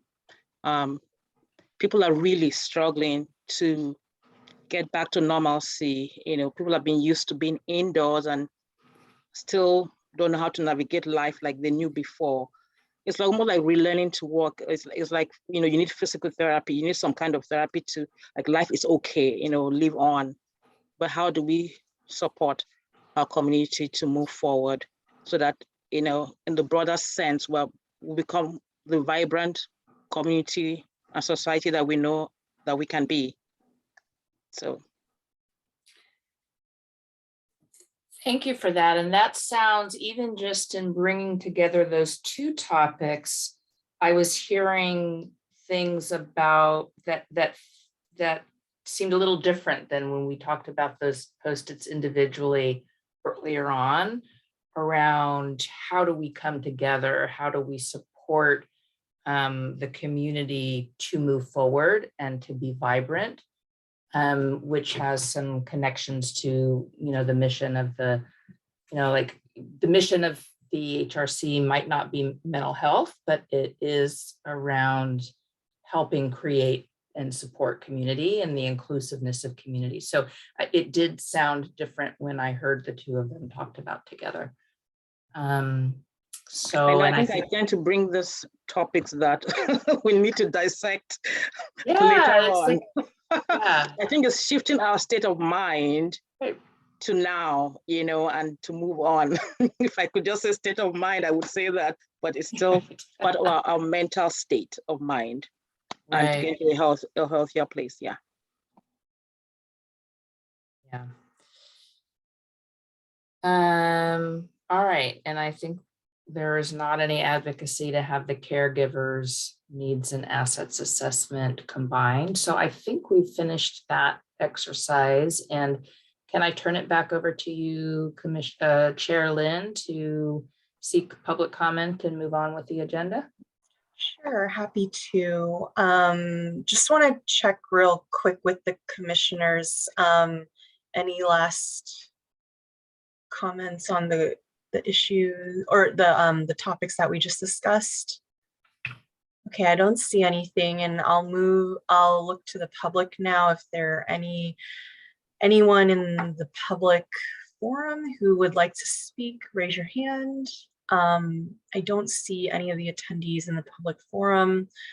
Great. And then it says here we need a motion. So I'll turn to staff right now. Sorry, Audrey, go ahead. Oh, I was gonna just make sure I checked in with Assistant to the City Manager Gilmore to see if she had anything else to say or ask for our process or content going forward. No, thank you. That was a really good discussion and received a lot of clarity around some of the ideas. So I appreciate that. If I may add, Chairlyn, this item does not require a motion or a second, since we will not be taking action on these items, and that will happen at the next meeting. So my apologies for the incorrect direction in your script. Oh, no worries. Thanks for that clarification. Oh, Audrey, I think your hand is still up. Did you have another comment or, okay, got it. In that case, yeah, thank you everyone for great conversation and bringing your ideas to the table. I really appreciate all the forethought put into it. And then seeing that no one has anything else to add, we'll go ahead and move on to commission and staff comments, questions, and reports. No action will be taken on any questions raised by the commission at this time. Does anyone in the commission have anything to report? Vice Chair Sylvester, go ahead. Thank you, Chair. I was wondering if we were going to discuss the carryover items to make sure we're all in agreement to carry them forward, or if we were just going to assume that. That's a good question. I'll let the staff go ahead and respond to that before we go to commission reports. Thank you for that question. In that this is not a prioritizing session, and already there has been some discussion of scope and commission support for those ideas. They can come back with the memo from staff, and if the commission wishes to deprioritize those in favor of others, you can discuss that. I would like to note that Christina and I are preparing for a June meeting of the City Council Subcommittee on Race, Equity, and Inclusion, and that the idea around supporting bystander skill building in the community, either by promoting existing events or planning additional events, was from them. And then we are anticipating that being something that they'll have a continued interest in. So we won't have had that meeting prior to your next session, but it is a piece of information that I think is relevant for the commission. Thank you. That was very helpful, especially that little tidbit at the end about the subcommittee. Hey, Commissioner Webb. So it's a silly question. Where does the multicultural festival fit into this? For next year, remember we had a discussion about possibly doing it again. Assistant to the City Manager Gilmore, would you like to take this question? So the Multicultural Festival at this time is still prioritized as an every other year event. We would need to have a recommendation to the council to consider budgeting that for annually, and that would be part of the annual budget process conversation, or if council directs staff to hold the event outside the budget process. So Assistant City Manager Ramberg, I don't recall where we are in the budget, bringing the budget to council for discussion. I know the late May. It's pretty buttoned up. Yeah, it goes to print in a couple of weeks, and so all the numbers have already been tied. And I don't know that you need to prioritize it. For example, I don't know that you need to have it as a list, because the good news is your forebears or your predecessors went through all the hard work of figuring out the scope of the event and showing its value in a way that it has become something that our community services department programs and brings their expertise to, but on the scope or on the frequency or cycle that Assistant to the City Manager Gilmore noted, which is every other year. So I think staff can certainly carry the message if the HRC has that interest in encouraging it to be more frequent. But it's not really something that you would need to do something about or prioritize. And then it will be kind of whatever is the city's process for seeing where that fits in the calendar and in the budget, and if and when it is something that the city could act on. Thank you. I had a quick question about what had been mentioned before about the Race, Equity, and Inclusion Council Subcommittee and their continued interest in the bystander training. Are they discussing having that subcommittee assign HRC to continue the bystander training work, or are they taking that upon themselves, or is that something to be determined? It would be the former, not the latter. Okay. Yeah. Okay, so okay, that's good to know. Thank you. Yeah, I mean, similarly, I mean, it was a little bit a jumble in the early days of the Race, Equity, and Inclusion Action Plan and the discussions in the community around police reform and racial justice, but there was a definite focus by the subcommittee on community dialogue regarding policing, and it was that made the referral to the HRC. So they have a continued interest. If we expect that they have a continued interest in the bystander training, and so it would be their referral. And typically it's the council as a whole that makes referrals to whether it's HRC or any advisory body. But I think given the focus of the REI subcommittee of the council and the mission of the HRC, you guys have a little bit more of a direct line. Thanks for that clarification. All right, yeah, thanks for bringing that up, Vice Chair Sylvester, in terms of continuing. Yes, Commissioner Solomon, go ahead.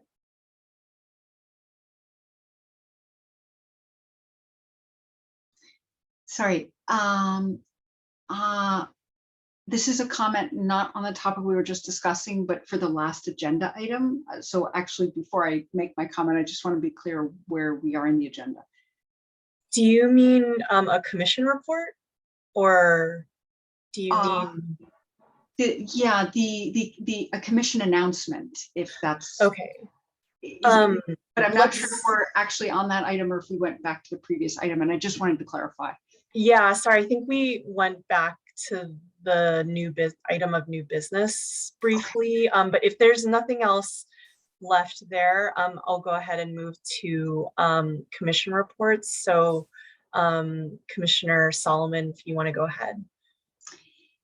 Yes, I did want to recognize the passing of a wonderful figure in Mountain View and a friend, Juan Aranda, who was, I believe, 87 years old, had been a resident of Mountain View for at least a couple of decades before a few years ago retiring to Stockton with his wife.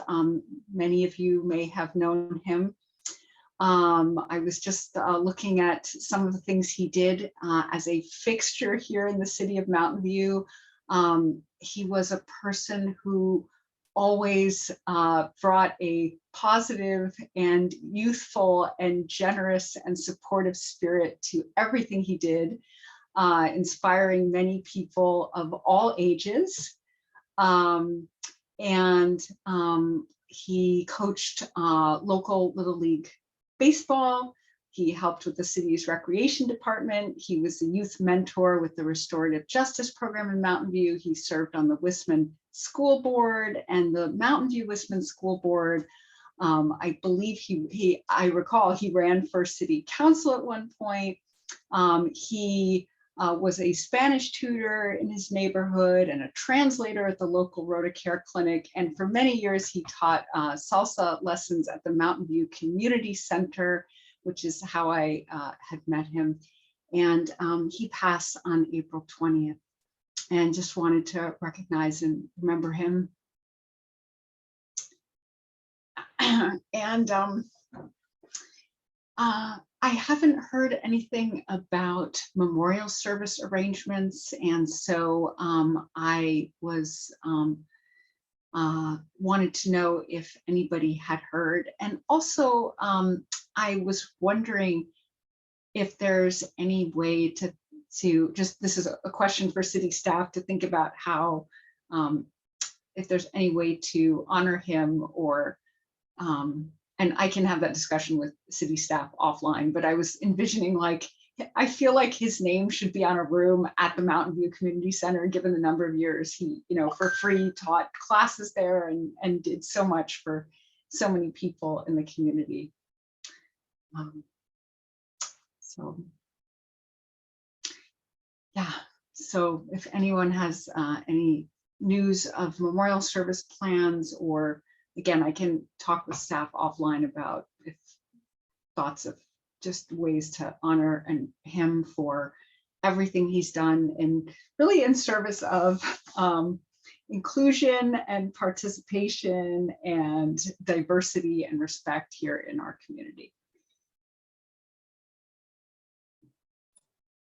Thank you, Commissioner Solomon, for sharing that, and definitely very moving, and a figure that we can all aspire to. Are there any other commissioner reports or announcements? Vice Chair Sylvester? First, Julie, sorry for your loss, and definitely sorry to our community. Thank you for Community's loss. your shit. Yes, exactly. Thank you for sharing so we could hear more and learn more and think about him in this setting. Thank you. I'd certainly heard of his passing, but I didn't know his full story. So thank you. I don't know if anyone has heard about the AAPI Cultural Festival coming up. I saw a flyer that was the only way I'd heard of it. So yeah, excuse me. I'll drop a link in the chat in case I pass out. But Saturday, May 14th, 1 to 4:30 p.m. at City Hall Plaza. I believe it's a county-sponsored initiative with a variety of youth groups. And it looks, I don't know much about it, but it looks pretty interesting. I don't know if anyone else has heard of it or knows more about it.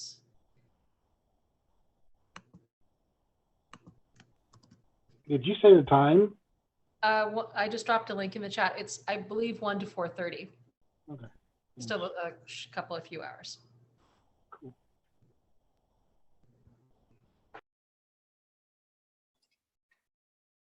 Thank you. Are there any other reports from the commissioners? Then I'll go ahead and go to staff. If there are any announcements.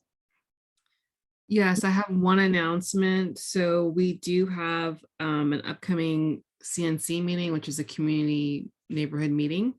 The next CNC meeting is for June 15th at 7 p.m. It's for the Moffett-Wisman Road neighborhood. There is a meeting in May. However, that is focused solely on the neighborhood grant program, which closed on April 18th. So that is for recognized neighborhood associations to apply for annual grant funding. But the next CNC meeting of community members is June 15th, and it's the Moffett-Wisman Road neighborhood group. Thank you. Thanks. And Assistant City Manager Ramberg, I see your hand is up. Thank you. I would like to build on what the City Manager Gilmore said and note that it might have fallen off your calendar, but we do in fact have a CNC meeting in the neighborhoods prior to the one in June at Moffett, and that is next Thursday, the 12th. And that is in the Sylvan area Grant Road neighborhood. That's at 6:30 and it is on Zoom. Thank you. I see Commissioner Webb says he'll be at that one, so looking forward to your report at the next meeting. Are there any other announcements from commissioners or staff? I don't see any, so I'll go ahead and adjourn. The next HRC meeting is currently scheduled for June 3rd, 2022 at 6:30 p.m. And thank you everyone for attending, and see you then. Bye, thank you.